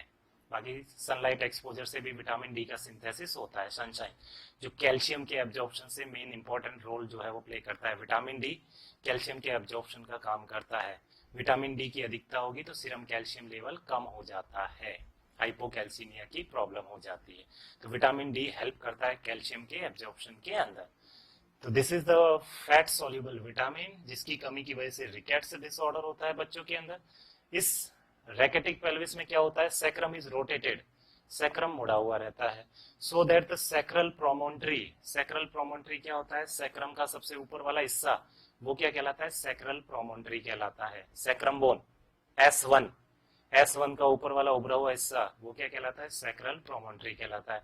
तो ये जो सैक्रल प्रोमोन्ट्री है, सैक्रम के घूमने की वजह से, सैक्रम के रोटेट होने की वजह से ये जो सैक्रल प्रोमोन्ट्री है वो सामने की तरफ प्रोजेक्ट हो जाती है और कॉकिक्स जो है वो नीचे की तरफ। देखो नॉर्मली पेल्विस ये है, सैक्रम ये हो गया, तो इसमें रोटेट होती है तो सैक्रम आगे की तरफ आ गया और कॉकिक्स किधर चला गया? पीछे की तरफ चला गया। ये डिफॉर्मिटी आ जाती है, इसको बोलते हैं रैकेटिक पेल्विस। रैकेटिक पेल्विस में क्या होता है? सैक्रम रोटेट होता है। सैक्रम रोटेट होगा तो सैक्रल प्रोमोन्ट्री सामने अपवर्ड आ जाएगा और कॉकिक्स जो है वो बैकवर्ड चला जाएगा। तो coccyx tips backward. Anterior posterior diameter of the inlet is therefore narrowed. तो एपीडी, इनलेट का एंटीरियर पोस्टीरियर डायमीटर कम हो जाएगा। इनलेट का एंटीरियर पोस्टीरियर डायमीटर कम हो जाएगा और आउटलेट का एंटीरियर पोस्टीरियर डायमीटर बढ़ जाएगा। इनलेट का एपीडी कितना होता है? याद रखना है आपको, इनलेट का ओपीडी सर 11 सेंटीमीटर होता है। इनलेट का एंटीरियर पोस्टीरियर डायमीटर 11 सेंटीमीटर होता है। आउटलेट का एंटीरियर पोस्टीरियर डायमीटर कितना होता है? सर आउटलेट का एंटीरियर पोस्टीरियर डायमीटर जो है वो 13 सेंटीमीटर। आउटलेट का एंटीरियर पोस्टीरियर डायमीटर, इसकी अपन बात करते हैं तो कितना होता है? 13 सेंटीमीटर होता है। आउटलेट का anterior posterior diameter that is 13 centimetre. तो एक इनलेट हो गया एंटीरियर पोस्टीरियर डायमीटर और एक आउटलेट का जो है वो एंटीरियर पोस्टीरियर डायमीटर हो गया। क्लियर है? इनलेट का anterior posterior diameter 11 centimetre, outlet का एंटीरियर पोस्टीरियर डायमीटर 13 होता है। तो इस रैकेटिक पेल्विस में इनलेट का एपीडी तो कम हो गया, 11 से भी कम हो जाएगा और आउटलेट जो है वो 13 सेंटीमीटर से भी ज्यादा हो जाएगा। तो diameter of inlet is narrow and outlet का क्या हो जाएगा? इंक्रीज। इसी को क्या बोलते हैं? रैकेटिक पेल्विस बोलते हैं। This is the diagram of the रैकेटिक pelvis, जो रिकेट्स डेफिशिएंसी की वजह से होता है। नेक्स्ट इसके बाद एसिमेट्रिक पेल्विस क्या होती है? Asymmetric pelvis can be due to variety of causes. Scoliosis की वजह से हो सकता है। स्कोलियोसिस क्या होता है? Sir lateral curvature. Lateral curvature क्या कहलाता है? स्कोलियोसिस कहलाता है। क्या कहलाता है? स्कोलियोसिस। देखो सामने की तरफ झुकना, वर्टिब्रल कॉलम पीछे निकल गया, वो तो कहलाता है काइफोसिस। क्या कहलाएगा? काइफोसिस। पर्सन का सामने की तरफ झुकना तो वर्टिब्रल कॉलम पीछे की तरफ निकल गया तो ऊपर कुबड़ सा निकला हुआ दिखाई देगा, वो क्या है? काइफोसिस है। इसी तरह से वर्टिब्रल कॉलम का अंदर की तरफ होना और पर्सन का पीछे की तरफ झुकना, पीछे की तरफ झुकना और पीछे की तरफ झुकेंगे तो वर्टिब्रल कॉलम अंदर आ गया, ये वाला हिस्सा बाहर निकला हुआ दिखाई देगा। तो इस टाइप का पोस्चर रहेगा, वो किस में आएगा? That is lordosis, LORDOSIS। वो लॉर्डोसिस एबनॉर्मल बॉडी कर्वेचर कहलाता है। और लेटरल कर्वेचर है, लेटरल कर्वेचर एबनॉर्मल हो रहा है तो ये कंडीशन, जैसे अपना ये स्ट्रेट पोस्चर है दैट इज नॉर्मल, लेकिन स्कोलियोसिस में क्या होगा? लेटरल कर्वेचर होगा। इस टाइप से बॉडी रहती है, एक साइड में लेटरल की तरफ झुका हुआ रहता है, तो ये कंडीशन क्या कहलाएगी? That is the scoliosis. तो एक काइफोसिस, एक लॉर्डोसिस और एक स्कोलियोसिस, ये एबनॉर्मल बॉडी कर्वेचर से रिलेटेड डिफॉर्मिटी की अपन बात करते हैं। तो स्कोलियोसिस में एसिमेट्रिक पेल्विस हो सकती है। पोलियोमाइलाइटिस की कंडीशन में एसिमेट्रिक पेल्विस देखने को मिलेगा। Pelvic fracture, congenital abnormality due to thalidomide, thalidomide is anti cancer drug. तो इन सब कंडीशन में एसिमेट्रिक पेल्विस जो है वो देखने को मिल सकता है। And this is the diagram of asymmetric pelvis, जो नॉर्मल नहीं है। तो एक रैकेटिक पेल्विस और एक कौन सी एसिमेट्रिक पेल्विस होती है। नेक्स्ट अगले डायग्राम की तरफ अपन बढ़ते हैं। इस डायग्राम के अंदर कुछ डायमीटर्स के बारे में मेंशन कर रखा है। तो डायमीटर्स की अपन बात करें तो इसके अंदर एक लिखा हुआ ऑब्स्टेट्रिकल कॉन्जुगेट, एक कौन सा लिखा हुआ है, डायगोनल कॉन्जुगेट। आप ये तीन लाइनों को देख सकते हैं, एक ब्लैक, एक रेड और एक कौन सा है, ब्लू वाला लाइन है। पीछे की तरफ यहाँ पर L5 खत्म हो गया, लंबर 5, लंबर 5 खत्म होने के बाद क्या स्टार्ट हो गया सर, लंबर खत्म होने के बाद में, लंबर खत्म होने के बाद कौन सा स्टार्ट हो गया, S1 स्टार्ट हो गया, सैक्रम 1, सैक्रम 2, 3, 4, 5 और इसके बाद लास्ट में कौन सा आ गया सर, कॉकिक्स वाला पार्ट आ गया। कौन सा पार्ट आ गया, कॉकिक्स वाला। दिस इज पेल्विक कैविटी, ये क्या है, कैविटी है, पेल्विक कैविटी। ऊपर की तरफ इनलेट, नीचे की तरफ आउटलेट, और इनलेट और आउटलेट के बीच में क्या आता है, कैविटी आता है। तो this is pelvic cavity. Inlet के ऊपर वाला हिस्सा क्या कहलाता है सर, फॉल्स पेल्विस कहलाता है। तो this is false pelvis. Inlet के ऊपर वाला हिस्सा, पेल्विस डायग्राम, उसके ऊपर इनलेट, इनलेट के ऊपर वाला हिस्सा जहां मैंने बोला था कि फ्लोटिंग हेड कहलाएगा, वो फॉल्स पेल्विस कहलाता है। लेबर में इसका कोई सिग्निफिकेंट रोल नहीं है, केवल विसरा को सपोर्ट प्रोवाइड करता है, इसलिए इसको फॉल्स पेल्विस बोलते हैं। लेबर में रोल किसका आता है, ट्रू पेल्विस का आता है। तो देखो ये जो इनलेट ब्लैक कलर का लाइन ड्रॉ कर रखा है, इससे ऊपर वाला पेल्विस कौन सा है सर, फॉल्स पेल्विस है। इनलेट, कैविटी और आउटलेट, ये तीनों किसके पार्ट है सर, ट्रू पेल्विस के पार्ट है। तो ट्रू पेल्विस कहां से स्टार्ट होता है, इनलेट से स्टार्ट होता है। कौन सी वो स्ट्रक्चर है जो इनलेट, सॉरी, ट्रू पेल्विस और फॉल्स पेल्विस को सेपरेट करती है, वो स्ट्रक्चर कौन सी है सर, इनलेट है। इसी को पेल्विक ब्रिम बोलते हैं, इसी को सुपीरियर एपरेचर बोलते हैं। क्लियर है। तो ये फॉल्स पेल्विस। फिर ये आ गया ट्रू पेल्विस। कौन सी आ गई, ट्रू पेल्विस, जिसका लेबर के अंदर रोल होता है। ट्रू पेल्विस शुरू कहां से होती है, इनलेट से। कैविटी और आउटलेट, ये तीनों पार्ट किसके अंदर आते हैं सर, ट्रू पेल्विस के अंदर आते हैं। फिर सामने की तरफ आप देख सकते हैं, दिस इज सिम्फाइसिस प्यूबिस। सामने की तरफ जो स्ट्रक्चर है, ये स्ट्रक्चर कौन सी है, दिस इज सिम्फाइसिस प्यूबिस, ये सामने की तरफ। पीछे की तरफ ये कॉकिक्स वाला पार्ट हो गया। तो ये जो तीन लाइनें ड्रॉ कर रखी है, इन लाइनों को फॉलो करते हैं अपन, इन तीन लाइनों को फॉलो करना है। देखो एक ब्लैक वाली लाइन कहां से कहां तक है सर, ब्लैक वाली लाइन जो है वो सिम्फाइसिस प्यूबिस से आगे की तरफ सिम्फाइसिस प्यूबिस। सिम्फाइसिस प्यूबिस में भी एक अपर बॉर्डर हो गया और एक कौन सा, लोअर बॉर्डर हो गया। तो देखो ये ऊपर वाला हिस्सा सिम्फाइसिस प्यूबिस का और ये लोअर पार्ट हो गया। दोनों ब्लैक वाली लाइन है, एक अपर बॉर्डर और एक लोअर बॉर्डर। तो अपर बॉर्डर से लेकर के पीछे की तरफ सैक्रम प्रोमोन्ट्री की तरफ, upper border of symphysis pubis से, फिर से सुनो, upper border of symphysis pubis से, सिम्फाइसिस प्यूबिस का अपर बॉर्डर यहां से लेकर के पीछे की तरफ कहां पर, पीछे की तरफ सैक्रम तक जा रही है सर। ये देखो S1, S1 का सबसे ऊपर वाला हिस्सा सैक्रल प्रोमोन्ट्री कहलाता है। तो upper border of symphysis pubis से सैक्रल प्रोमोन्ट्री तक ये तो है इनलेट। कौन सी स्ट्रक्चर है, इनलेट। और lower border of symphysis pubis से कॉकिक्स वाली टिप तक ये कौन सा है, आउटलेट है। देखो एक इनलेट हो गया अपर बॉर्डर से सैक्रम, और एक आउटलेट हो गया लोअर बॉर्डर से कॉकिक्स तक। तो एक इनलेट और एक आउटलेट, इसके बीच का स्पेस कौन सा है, कैविटी। ये इस टाइप से हो गया, ये इनलेट, आउटलेट, और बीच में कौन सा पार्ट आ जाएगा, कैविटी वाला पार्ट आ जाएगा। क्लियर है। अब ये जो तीन लाइनों में अपन बात करें, तो ये जो तीनों लाइनें हैं वो इनलेट की है। किसकी है, ये इनलेट के डायामीटर्स की है। ब्लैक वाली लाइन इनलेट है, फिर इनलेट के डायमीटर्स की अपन बात करते हैं। ये डायमीटर कौन सा है सर, सिम्फाइसिस प्यूबिस सामने की तरफ और सैक्रल प्रोमोन्ट्री पीछे की तरफ। तो सामने से पीछे की तरफ अपन बात कर रहे हैं, तो एंटीरियर से पोस्टीरियर बात कर रहे हैं, एंटीरियर से पोस्टीरियर बात कर रहे हैं। तो this is anterior posterior diameter, APD, anterior posterior diameter. तो एंटीरियर पोस्टीरियर डायमीटर के अंदर इनलेट का भी मैंने लिखा था 11 सेंटीमीटर होता है। कितने सेंटीमीटर होता है, 11 centimetre is the diameter anterior posterior diameter.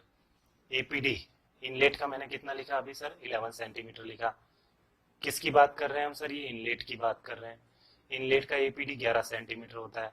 इस APD में कितने डायमीटर्स आते हैं सर, 3 डायमीटर आते हैं। फिर कितने डायमीटर की बात करते हैं अपन, 3 डायमीटर की बात करते हैं।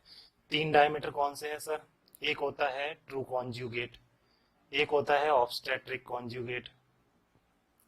ये डायमीटर्स पूछते हैं, आपको याद रखने हैं। ट्रू कॉन्जुगेट, ऑब्स्टेट्रिकल कॉन्जुगेट और एक कौन सा है, डायगोनल कॉन्जुगेट। ये 3 डायमीटर होते हैं। ट्रू कॉन्जुगेट, ऑब्स्टेट्रिकल कॉन्जुगेट और तीसरा कौन सा है, diagonal conjugate. These are the 3 diameters of the inlet, anterior posterior diameter. देखो एवरेज 11 है। इस एपीडी में 3 सब डायमीटर आ गए एंटीरियर पोस्टीरियर में। एक कौन सा है, ट्रू कॉन्जुगेट, एक कौन सा ऑब्स्टेट्रिकल और एक कौन सा है, डायगोनल कॉन्जुगेट।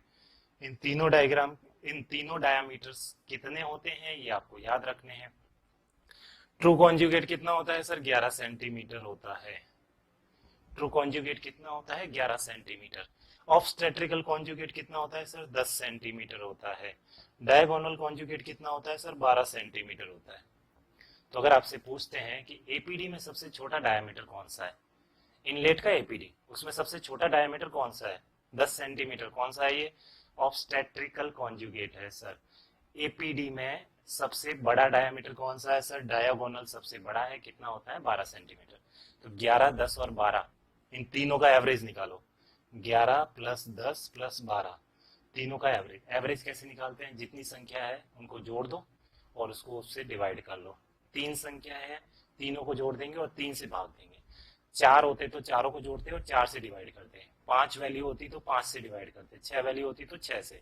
इसी तरह से अपन जो है उनका एवरेज निकालते हैं। तो देखो 3 वैल्यू है तो 3 से डिवाइड करेंगे, तीनों को जोड़ के 3 से डिवाइड करेंगे। 11, 10, 12 टोटल कितना हो गया, 33। 3 से डिवाइड किया तो कितना आ गया, 11 सेंटीमीटर।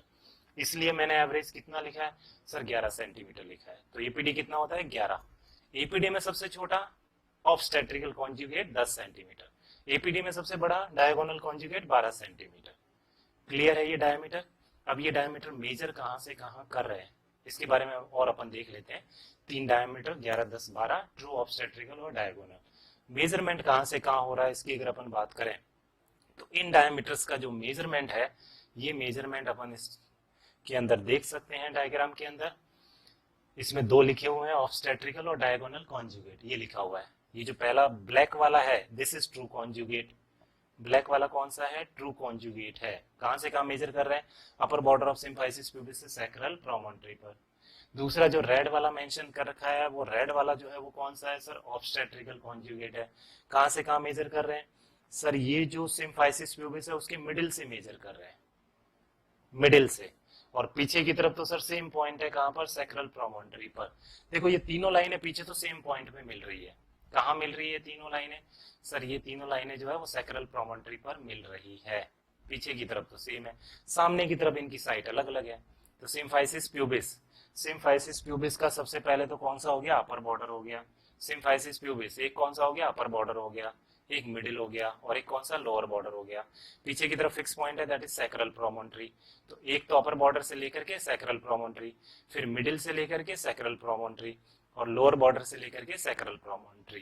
तो ये 3 लाइनें आप देख सकते हैं, अपर बॉर्डर से सैक्रल प्रोमोन्टरी, मिडिल बॉर्डर से सैक्रल प्रोमोन्टरी और लोअर बॉर्डर से सैक्रल प्रोमोन्टरी।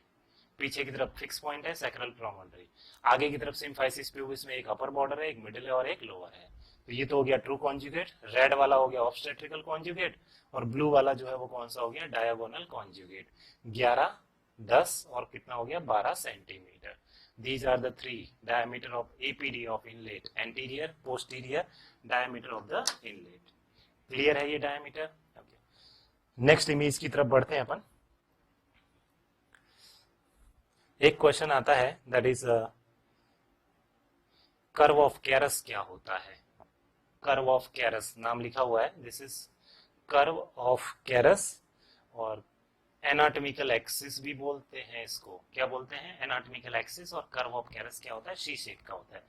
देखो इसमें पेल्विस की अपन बात करें, आगे की तरफ सिम्फाइसिस प्यूबिस वाला रीजन हो गया, this is symphysis pubis region. पीछे की तरफ ये बोन कौन सी, सैक्रम और लास्ट में कौन सी, कॉक्सिक्स। तो कर्व ऑफ कैरस किस शेप का बनता है, सी शेप का बनता है। किस शेप का बनता है, सी। किस किस को मिलाते हैं, इनलेट, कैविटी और आउटलेट। इनलेट, कैविटी और आउटलेट, इन तीनों को मिलाते हैं तो सी शेप का जो एंगल बनता है इसी को क्या बोलते हैं, curve of Cyrus. C shape का जो कर्व बनता है इसी को बोलते हैं कर्व ऑफ कैरस। तो कर्व ऑफ कैरस किसको किसको मिलाते हुए होता है, इनलेट, कैविटी, आउटलेट, इनको मिलाते हुए जो एक लाइन ड्रॉ करेंगे जो सी शेप का आएगा इसी को बोलते हैं कर्व ऑफ कैरस। ये आपको याद रखना है, curve of Cyrus C shape का होता है। नेक्स्ट इसके बाद में एक क्वेश्चन आता है line of inclination. Line of inclination, और इसी को बोलते हैं, लाइन की जगह एंगल भी लिखा हुआ हो सकता है। तो ये है क्वेश्चन आता है एंगल और लाइन ऑफ इंक्लिनेशन कितना होता है। आपका आंसर आपको याद रखना है 55 डिग्री होता है। एंगल ऑफ इंक्लिनेशन कितना होता है, 55 डिग्री होता है। कहाँ पर है 55 डिग्री, इस डायग्राम के अंदर आपको बहुत सारे एंगल दिख रहे हैं, उसमें से एक 55 डिग्री भी मेंशन कर रखा है। दिस वन, ये लिखा हुआ है 55 degree. This is angle of inclination और लाइन ऑफ इंक्लिनेशन ये कहलाता है। किस किस के बीच में इसकी अपन बात करें, देखो सिम्फाइसिस प्यूबिस। सिम्फाइसिस प्यूबिस की लंबाई कितनी होती है, 4 सेंटीमीटर होती है। तो यहाँ से यहाँ तक ये जो सिम्फाइसिस प्यूबिस है इसकी लंबाई कितनी है, 4 सेंटीमीटर है, ये मेंशन कर रखा है। पीछे की तरफ सैक्रम, और सैक्रम के बाद ये लास्ट पार्ट कौन सा आ गया, कॉकिक्स वाला पार्ट आ गया। क्लियर है। इसके अंदर एंगल की अपन बात कर रहे हैं, ये पूरा कितना है, सैक्रम वाला कर्व 11.5 सेंटीमीटर का है। एक लाइन कहाँ खींची है हमने सर, एक लाइन जो है वो सैक्रल प्रोमोन्ट्री, ये पीछे की तरफ सैक्रल प्रोमोन्ट्री हो गया। इस सैक्रल प्रोमोन्ट्री से सीधा सीधा लाइन कहाँ आ गया, सिम्फाइसिस प्यूबिस पे आ गया। इसी को इनलेट भी बोलते हैं अपन, क्या बोलते हैं इसको, इनलेट। इसी को anterior posterior diameter of the inlet भी बोलते हैं जो 11 सेंटीमीटर होता है। इसी को ट्रू कॉन्जुगेट बोलते हैं जो 11 सेंटीमीटर का होता है, अभी हमने पढ़ा था। तो ये एक लाइन सीधा सीधा खींच रहे कहां से, सैक्रल प्रोमोन्ट्री से सिम्फाइसिस प्यूबिस को मिलाता हुआ लाइन, इसको आगे की तरफ लेके गए अपन। तो सिम्फाइसिस प्यूबिस पे रोका नहीं है, इससे और आगे की तरफ बढ़ा दिया। इसके बाद में ये हॉरिजॉन्टल प्लेन हो गया, कौन सा प्लेन हो गया ये, दिस इज हॉरिजॉन्टल प्लेन। तो देखो ये लाइन सिम्फाइसिस प्यूबिस वाला आ गया, this is the line symphysis pubis वाला। दूसरा लाइन कौन सा हो गया, हॉरिजॉन्टल प्लेन हो गया। तो इनके बीच में ये जो एंगल बनेगा, एक तो सिम्फाइसिस प्यूबिस वाला लाइन और एक कौन सा, हॉरिजॉन्टल लाइन, इनके बीच का जो एंगल बनेगा ये कितने डिग्री का है, 55 डिग्री का है।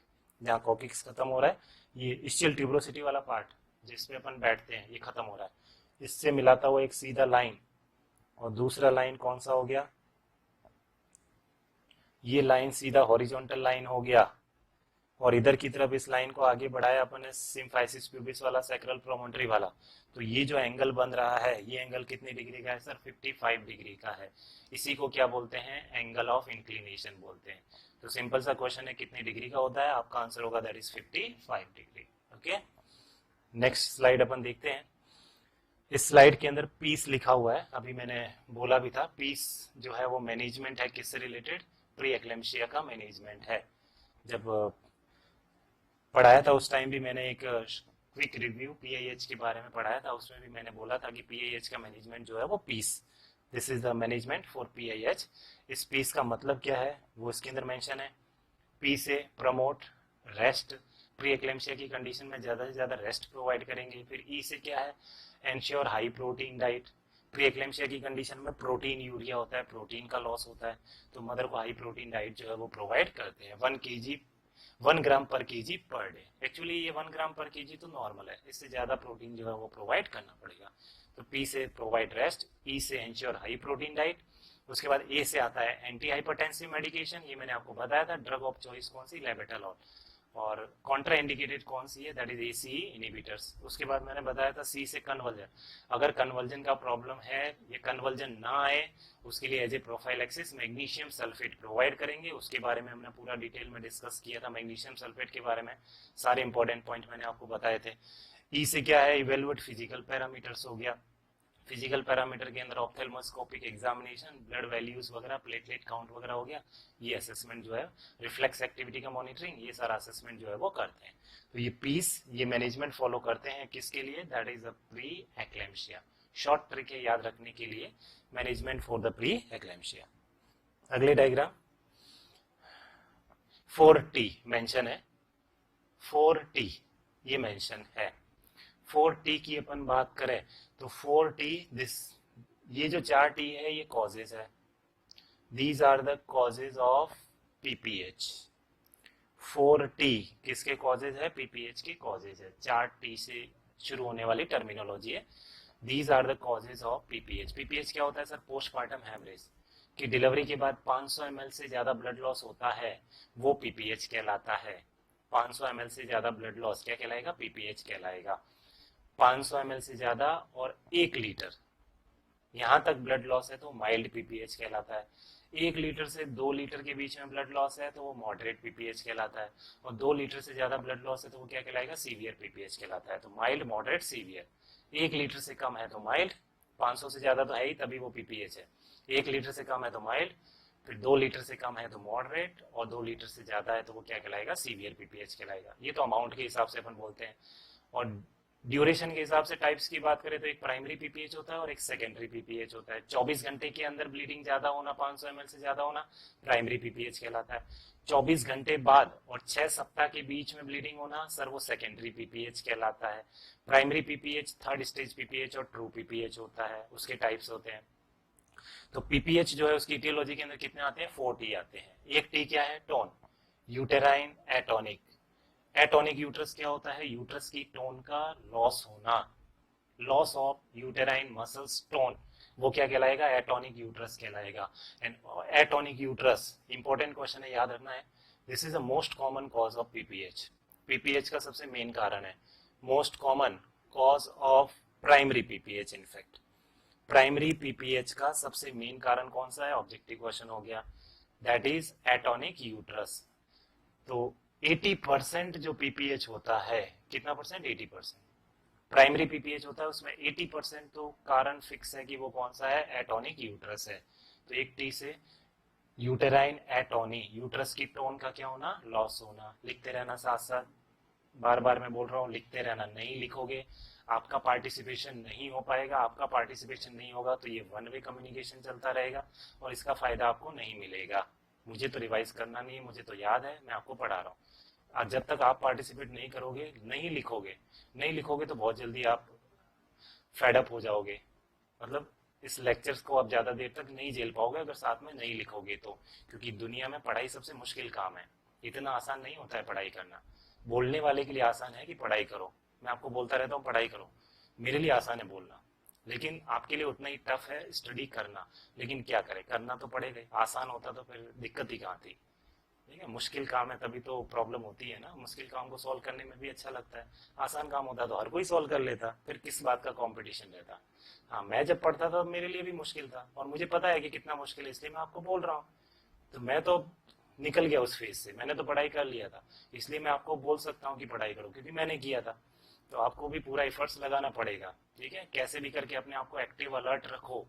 मुझे आप लोग नहीं दिख रहे हो, इस वजह से इस चीज का गलत फायदा नहीं उठाना है कि आप अपना अननेसेसरली एक्टिविटी करते रहो या लेक्चर नहीं ले रहे हो, वॉट एवर, कुछ भी कर सकते हो आप। ठीक है, क्लास में थोड़ा डर रहता है, नो कि हाँ टीचर देख रहे हैं, बाहर उठ के नहीं जा सकते हैं, बैठ के सुनो, नींद आ गई टीचर ने टोक दिया, ये सारी चीजें हम टोक सकते हैं आपको, तो वहाँ थोड़ा एक्टिव अलर्ट रहते हैं आप। लेकिन यहाँ पर आपको टोकने वाला कोई नहीं है, तो आपको सेल्फ डिसिप्लिन जो है वो रखना पड़ेगा। जिसके पास ऑनेस्टी है, सेल्फ डिसिप्लिन है और जिसके पास धीरज है, ठीक है, वो दुनिया में कभी भी जो है वो पीछे नहीं रह सकता। आगे बढ़ने के लिए, सक्सेस होने के लिए इन चीज़ों का होना बहुत ज़रूरी है।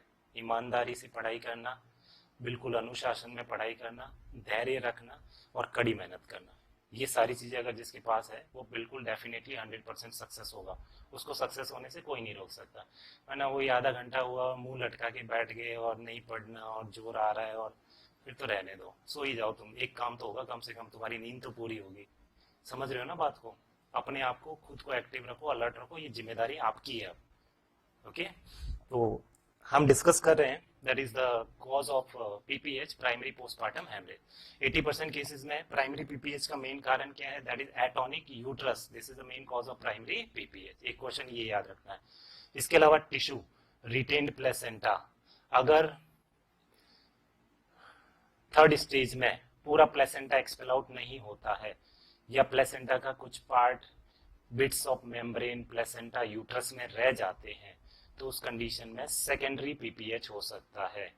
तो रिटेन्ड प्लेसेंटा यूट्रस के अंदर प्लेसेंटा का कुछ पार्ट रह गया, पार्टिकल टुकड़े रह गए, तो उसकी वजह से कौन सा पीपीएच होता है? सेकेंडरी पीपीएच होता है। अनदर इंपॉर्टेंट क्वेश्चन जो आता है, तो सेकेंडरी पीपीएच का कारण क्या होता है, ये क्वेश्चन आता है। तो सेकेंडरी पीपीएच का कारण क्या है? यूट्रस में कुछ पार्टिकल रह जाना, किसका? प्लेसेंटा और मेम्ब्रेन का कुछ पार्टिकल। इसका मतलब थर्ड स्टेज में पूरा प्लेसेंटा एक्सपेल आउट नहीं हुआ था। तो नर्सेज रेस्पॉन्सिबिलिटी थर्ड स्टेज में यही होती है कि पूरा प्लेसेंटा एक्सपेल आउट हुआ या नहीं हुआ, इसका असेसमेंट करना होता है। पूरा प्लेसेंटा आउट हो गया, ओके, नहीं हुआ तो उनको रिमूव करना पड़ेगा, अदरवाइज आगे जाकर के सेकेंडरी बीपीएच का प्रॉब्लम हो सकता है। ट्रॉमा, लीसरेशन, जेनाइटल ट्रैक्ट में कोई इंजरी हो रही है, ट्रॉमा हो रहा है, तो उसकी वजह से ब्लीडिंग हो सकता है, पीपीएच हो सकता है। और थ्रोम्बिन कोएगुलेशन, अगर क्लॉटिंग की मैकेनिज्म नहीं हो पा रही है तो उस कंडीशन में भी ब्लीडिंग क्या रहेगी? कंटिन्यू रहेगी। तो ये चारों टी से शुरू होने वाले, टोन, टिश्यू, ट्रॉमा और thrombin, this is the aetiology of PPH. इसमें से एटोनिक यूट्रस से प्राइमरी पीपीएच 80% और retain bits of placenta and membrane, उसकी वजह से कौन सा आता है? सेकेंडरी पीपीएच आता है। क्लियर है? प्राइमरी पीपीएच क्या होता है? 24 घंटे के अंदर अंदर 500 ml से ज्यादा ब्लीडिंग होना, बीपी कम होगा और कंपेंसेशन के लिए पल्स रेट जो है वो इंक्रीज होगी। These are the sign symptom of PPH and PPH is the leading cause of MMR, maternal mortality rate. इसका लीडिंग कॉज कौन सा है?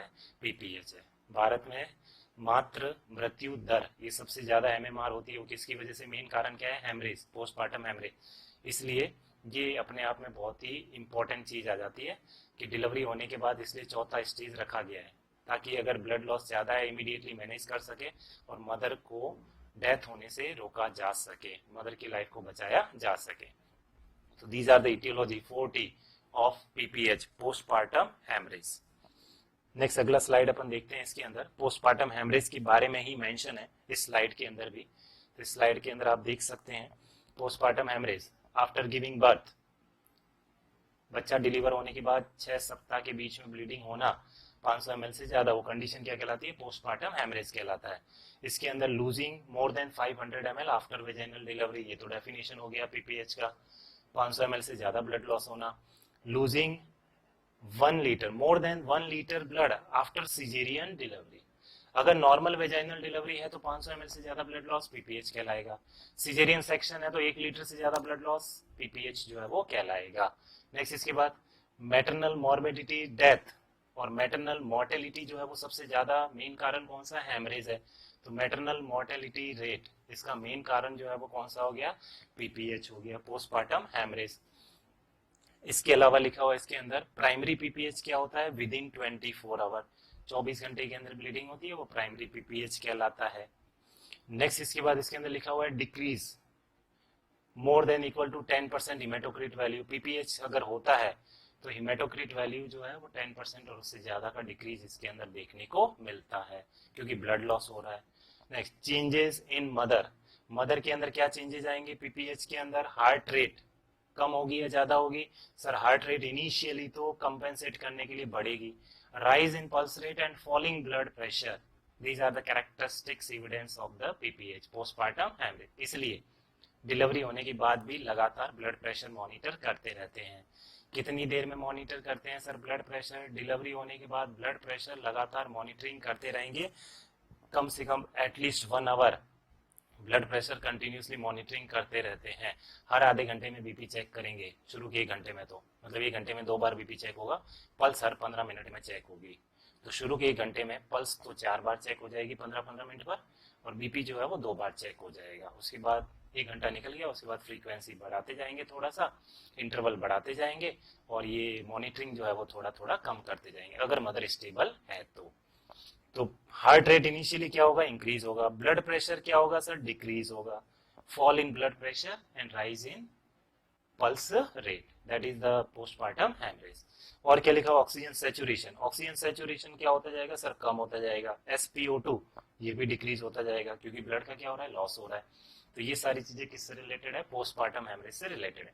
सेकेंडरी पीपीएच क्या लिखा हुआ है? 24 घंटे के बाद ब्लीडिंग होना, 6 सप्ताह के बीच में कभी भी ब्लीडिंग हो सकती है, वो क्या कहलाता है? सेकेंडरी पोस्टमार्टम हेमरेज कहलाता है। तो इस चार्ट के अंदर डेफिनेशन है, टाइप्स के बारे में है, साइन सिम्टम क्या आएंगे वो है, वैल्यूज चेंज हो रही है उसके बारे में मेंशन कर रखा है। एटोनिक यूट्रस मेन कारण हो गया पीपीएच का, और मैनेजमेंट के अंदर पोस्टपार्टम हेमरेज के मैनेजमेंट की अपन बात करते हैं तो इमीडिएट हॉस्पिटलाइजेशन। अगर हॉस्पिटल में डिलीवरी हुई है तो ठीक है, घर पे डिलीवरी हुई है तो इमीडिएटली क्या करना है, हॉस्पिटलाइजेशन करना है। हॉस्पिटलाइजेशन करने की बाद में आईवी फ्लूइड स्टार्ट करना है, वाइटल्स रिकॉर्ड करने हैं, सेचुरेशन चेक करना है, जरूरत है तो ऑक्सीजन एडमिनिस्ट्रेशन करेंगे, ये सारी चीज़ों का असेसमेंट रहेगा। फिर कुल मिला के कॉन्ट्रेक्शंस नहीं है उसकी वजह से पीपीएच हो रहा है तो कॉन्ट्रेक्शन करवाने हैं। कॉन्ट्रेक्शन करवाने के लिए यूट्रस को देखेंगे, यूट्रस सॉफ्ट है या हार्ड है। अगर यूट्रस सॉफ्ट है इसका मतलब कॉन्ट्रेक्शन नहीं है तो एटोनिक यूट्रस है, और यूट्रस अगर हार्ड फील हो रहा है इसका मतलब कॉन्ट्रेक्शन है। कॉन्ट्रेक्शन है तो फिर एटोनिक तो नहीं है, तो फिर कारण कुछ और है, एटोनिक यूट्रस कारण नहीं है। एटोनिक नहीं है तो 20% केसेस में कारण क्या हो सकता है सर, ट्रॉमेटिक हो सकता है। 80% एटोनिक यूट्रस, 20% ट्रॉमेटिक हो सकता है, इंजरी की वजह से जो है वो ब्लड पीपीएच जो है वो हो सकता है। तो उस कंडीशन में ज्यादातर तो यूट्रस सॉफ्ट मिलेगा। यूट्रस सॉफ्ट है इसका मतलब कॉन्ट्रेक्शन नहीं है, तो उसका मसाजिंग करेंगे यूट्रस का, मसाजिंग करने से हो सकता है कॉन्ट्रेक्शन आ जाए।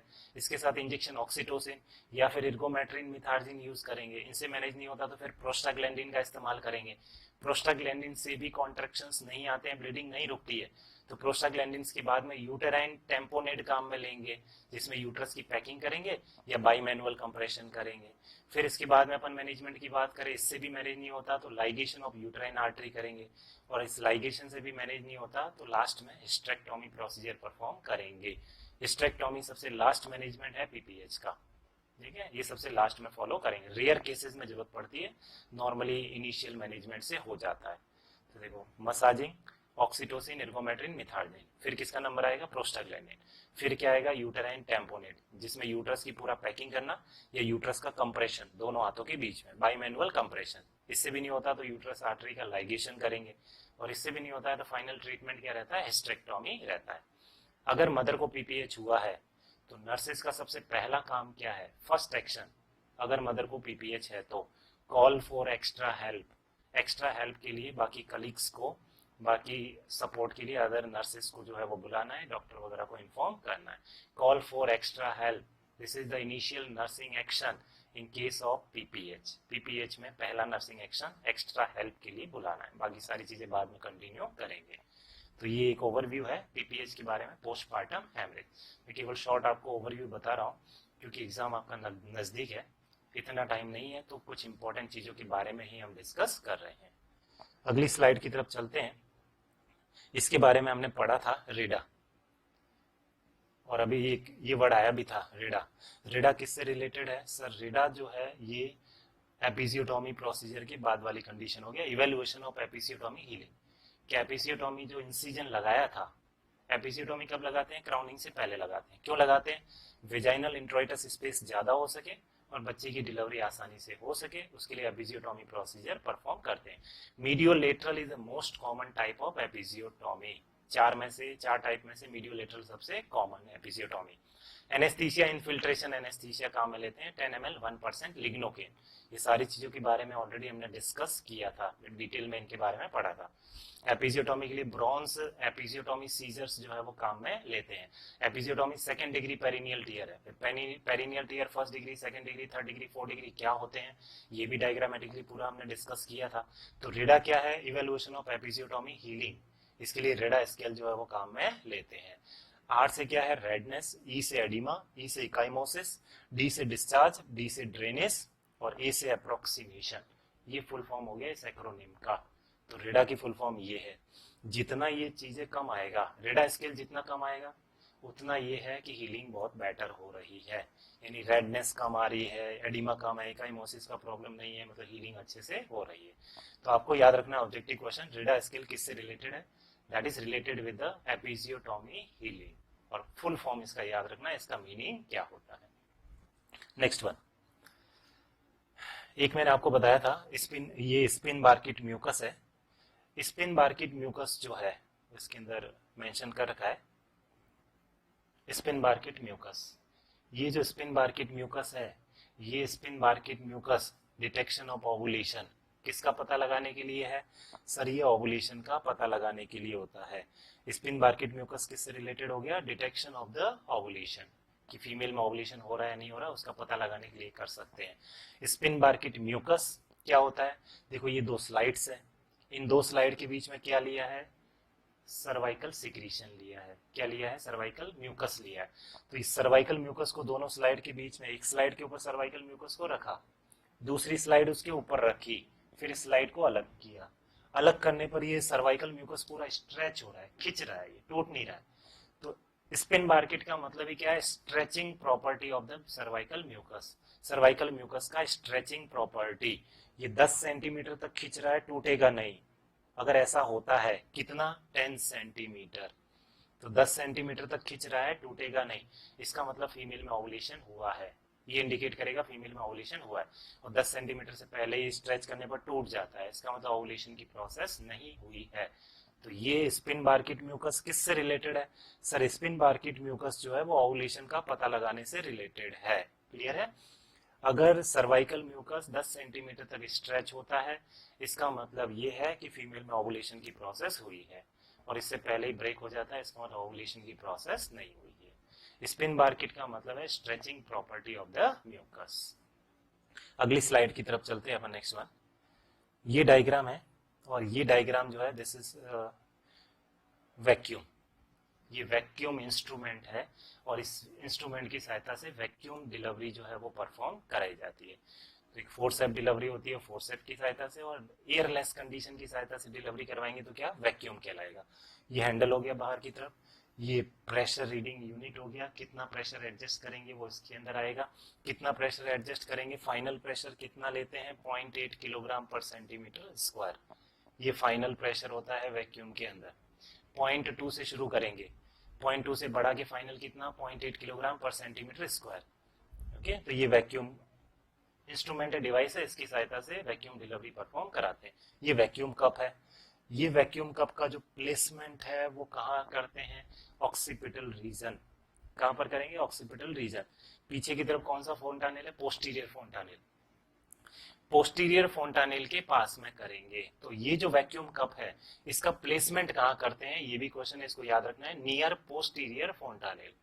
पोस्टीरियर फोंटानेल के पास में इस वैक्यूम कप का प्लेसमेंट करते हैं। पीछे की तरफ यहाँ पर पोस्टीरियर फोंटानेल, पोस्टीरियर फोंटानेल के सामने की तरफ, मतलब पैराइटल बोन के ऊपर इसका प्लेसमेंट जो है वो करते हैं।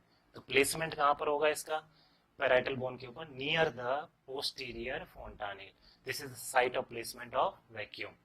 प्रीटर्म में वैक्यूम डिलीवरी कॉन्ट्राइंडिकेटेड है, और face presentation, brow presentation, breech presentation, इन सब में कॉन्ट्राइंडिकेटेड है, वैक्यूम का यूज नहीं करेंगे।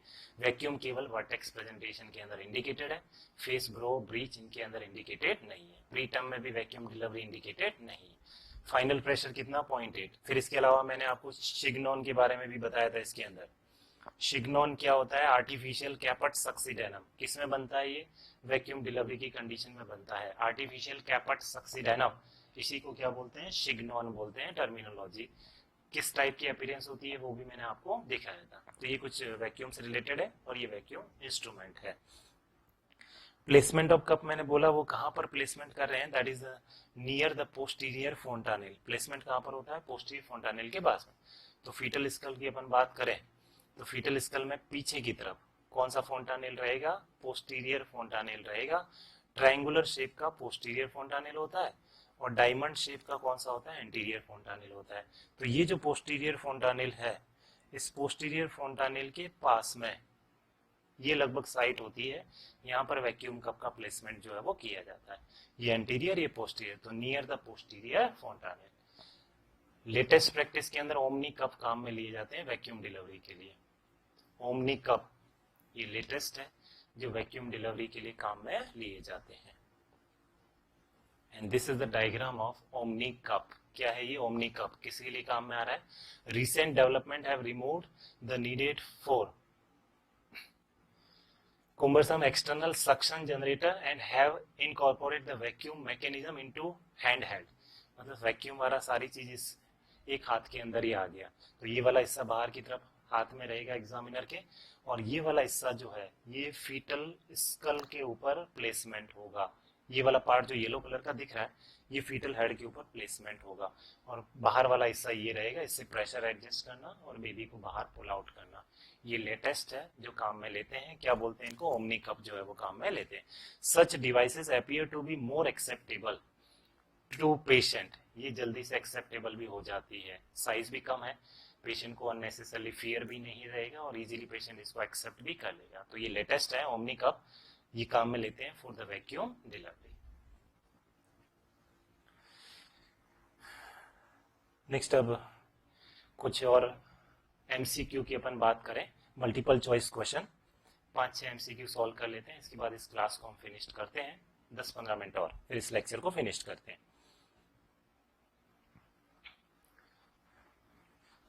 क्वेश्चन है, a nurse assist in the vaginal delivery of A newborn infant. एक वेजाइनल डिलीवरी जो है वो नर्स असिस्ट कर रही है। आफ्टर द डिलीवरी होने के बाद नर्स ने ऑब्जर्व किया कि अम्बिलिकल कॉर्ड की length and a spurt of blood from the vagina. तो अम्बिलिकल कॉर्ड की लेंथ बाहर की तरफ बढ़ी है और अचानक वेजाइना से बाहर ब्लड एक्सपेल आउट हुआ है। ये नर्स ने ऑब्जर्व किया बच्चा डिलीवर होने के बाद। तो डिलीवरी होने के बाद नर्स ने क्या देखा कि बाहर की तरफ अम्बिलिकल कॉर्ड का लेंथ थोड़ा सा बढ़ गया और अचानक से ब्लड बहुत तेज फ्लो के साथ बाहर आया है। अब ये दो लाइनें हमने पहले पढ़ा था लेबर के अंदर, वहां डिस्कस किया था, कहाँ इनके बारे में मेंशन किया था। कौन सी दो लाइनें? बाहर की तरफ अम्बिलिकल कॉर्ड की लेंथ बढ़ गया और अचानक ही ब्लड जो है वो वेजिना के थ्रू तेज फ्लो के साथ बाहर आया है। ये लाइनें किसको इंडिकेट करती है, कहाँ लिखी थी? अगर आपको याद आ रहा है तो इस क्वेश्चन का आंसर वो ही रहेगा। तो ये जो चीजें हैं, the nurse document these observation as sign of, ये किसके साइन है? लेंथ का बढ़ना और अचानक वेजिना के थ्रू बाहर ब्लड आना, ये किसके साइन है? हीमेटोमा के, प्लेसेंटा प्रीविया के, यूटेराइन एटोनी के या प्लेसेंटा सेपरेशन के? तो अगर आपको याद है तो आपका आंसर भी रेडी है। इस क्वेश्चन का आंसर है प्लेसेंटा सेपरेशन। बाकी तीनों चीजें गलत है। प्लेसेंटा जब सेपरेट होता है तो मैंने आपको बताया था what are the sign of separation of placenta. Placenta separation के साइन क्या होते हैं? अचानक बाहर की तरफ जो है वो अम्बिलिकल कॉर्ड की लेंथ बढ़ेगी, increase length of outside umbilical cord, ये पहला साइन है। फिर इसके बाद सडन गश ऑफ ब्लड, अचानक बहुत तेज फ्लो के साथ ब्लड बाहर आएगा और फंडल हाइट थोड़ा सा बढ़ेगा, कम नहीं, ये भी थोड़ा कंफ्यूजन है। फंडल हाइट इमीडिएटली कम नहीं होगा, थोड़ा सा फंडल हाइट बढ़ा हुआ मिलेगा। तो बच्चा डिलीवर होते ही slight increase in fundal height, अचानक ब्लड बाहर आएगा, अम्बिलिकल कॉर्ड की लेंथ भी बढ़ेगी। इन तीनों में से पहली प्रायोरिटी क्या होगा? सर अम्बिलिकल कॉर्ड की लेंथ का बढ़ना, ये पहली प्रायोरिटी रहेगा। क्लियर है? तो इस क्वेश्चन का आंसर है प्लेसेंटा सेपरेट हुआ है, इसलिए ये साइन देखने को मिल रहे हैं। नेक्स्ट क्वेश्चन इसके बाद में, a nurse is caring for a client in labor. The nurse determined that the client is beginning in the second stage of labor. यानी मदर जो है वो सेकेंड स्टेज ऑफ लेबर की शुरुआत में है या शुरुआत होने वाली है, ये असेसमेंट कर रहे हैं। तो nurse determine that the client is beginning in the second stage of the labour when which of the following assessment is noted.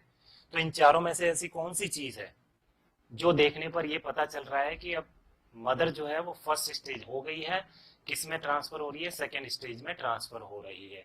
तो वो चीज आपको इन चारों में से ढूंढ के बताना है।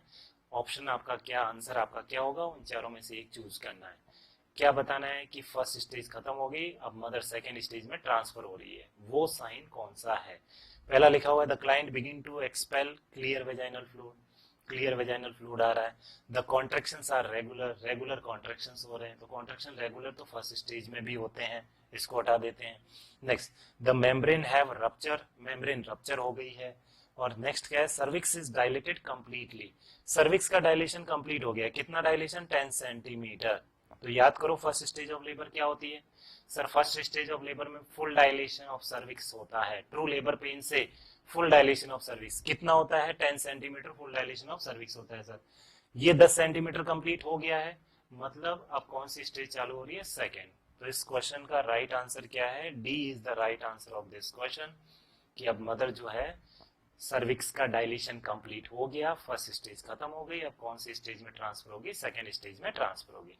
तो सर्विक्स कंप्लीटली डायलेटेड, ये अपने आप में इंडिकेट कर रहा है फर्स्ट स्टेज खत्म हो गई, यहाँ पर अब कौन सी स्टार्ट होगी? सेकेंड। तो इस क्वेश्चन का आंसर ये है। अगला question, perennial care is an important infection control major. Perennial care के बारे में बात हो रही है और इंपॉर्टेंट भी है पेरिनियल केयर। उसके लिए सिट्स बाथ वगैरह प्रोवाइड करना, bowel care, bladder care, perineal hygiene maintain करना, सिट्स बाथ प्रोवाइड करना, ये सारा मैनेजमेंट में आता है परपीरियम के दौरान। तो perineal care is an important infection control measure when evaluating a postpartum woman perineal care technique. Postpartum female में इवेल्युएट कर रहे हैं पेरिनियल केयर टेक्निक्स के बारे में। The nurse would recognise the need for further instruction, nurse को जरूरत पड़ेगी दोबारा से इंस्ट्रक्शन करने की। तो इस लाइन का मतलब क्या है? इस लाइन का मतलब ये है कि मदर को या फीमेल को समझ में नहीं आया है, वो गलत प्रैक्टिस फॉलो कर रही है, गलत बता रही है, इसलिए उसको दोबारा से इंस्ट्रक्शन देने पड़ेंगे, दोबारा समझाना पड़ेगा कि पेरिनियल केयर कैसे परफॉर्म करते हैं। क्लियर है?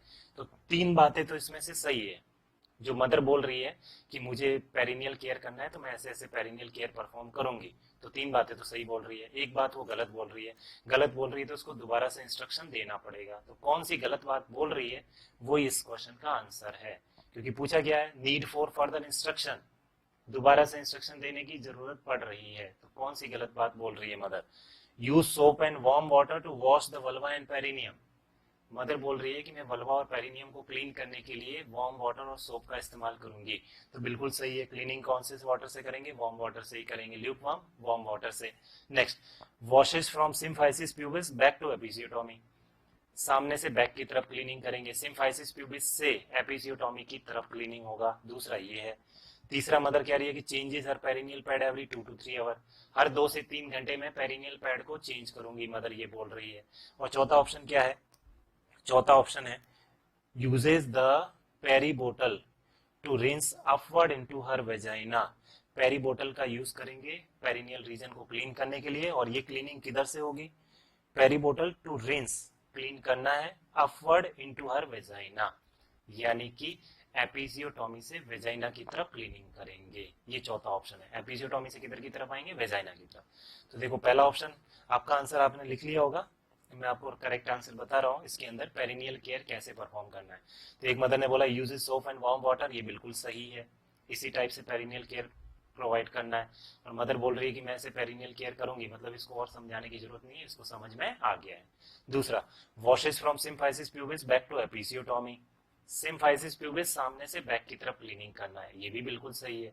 क्लीनिंग हमेशा फ्रंट टू बैक होगा, सिम्फाइसिस प्यूबिस से किधर की तरफ जाएंगे? बैक की तरफ जाएंगे।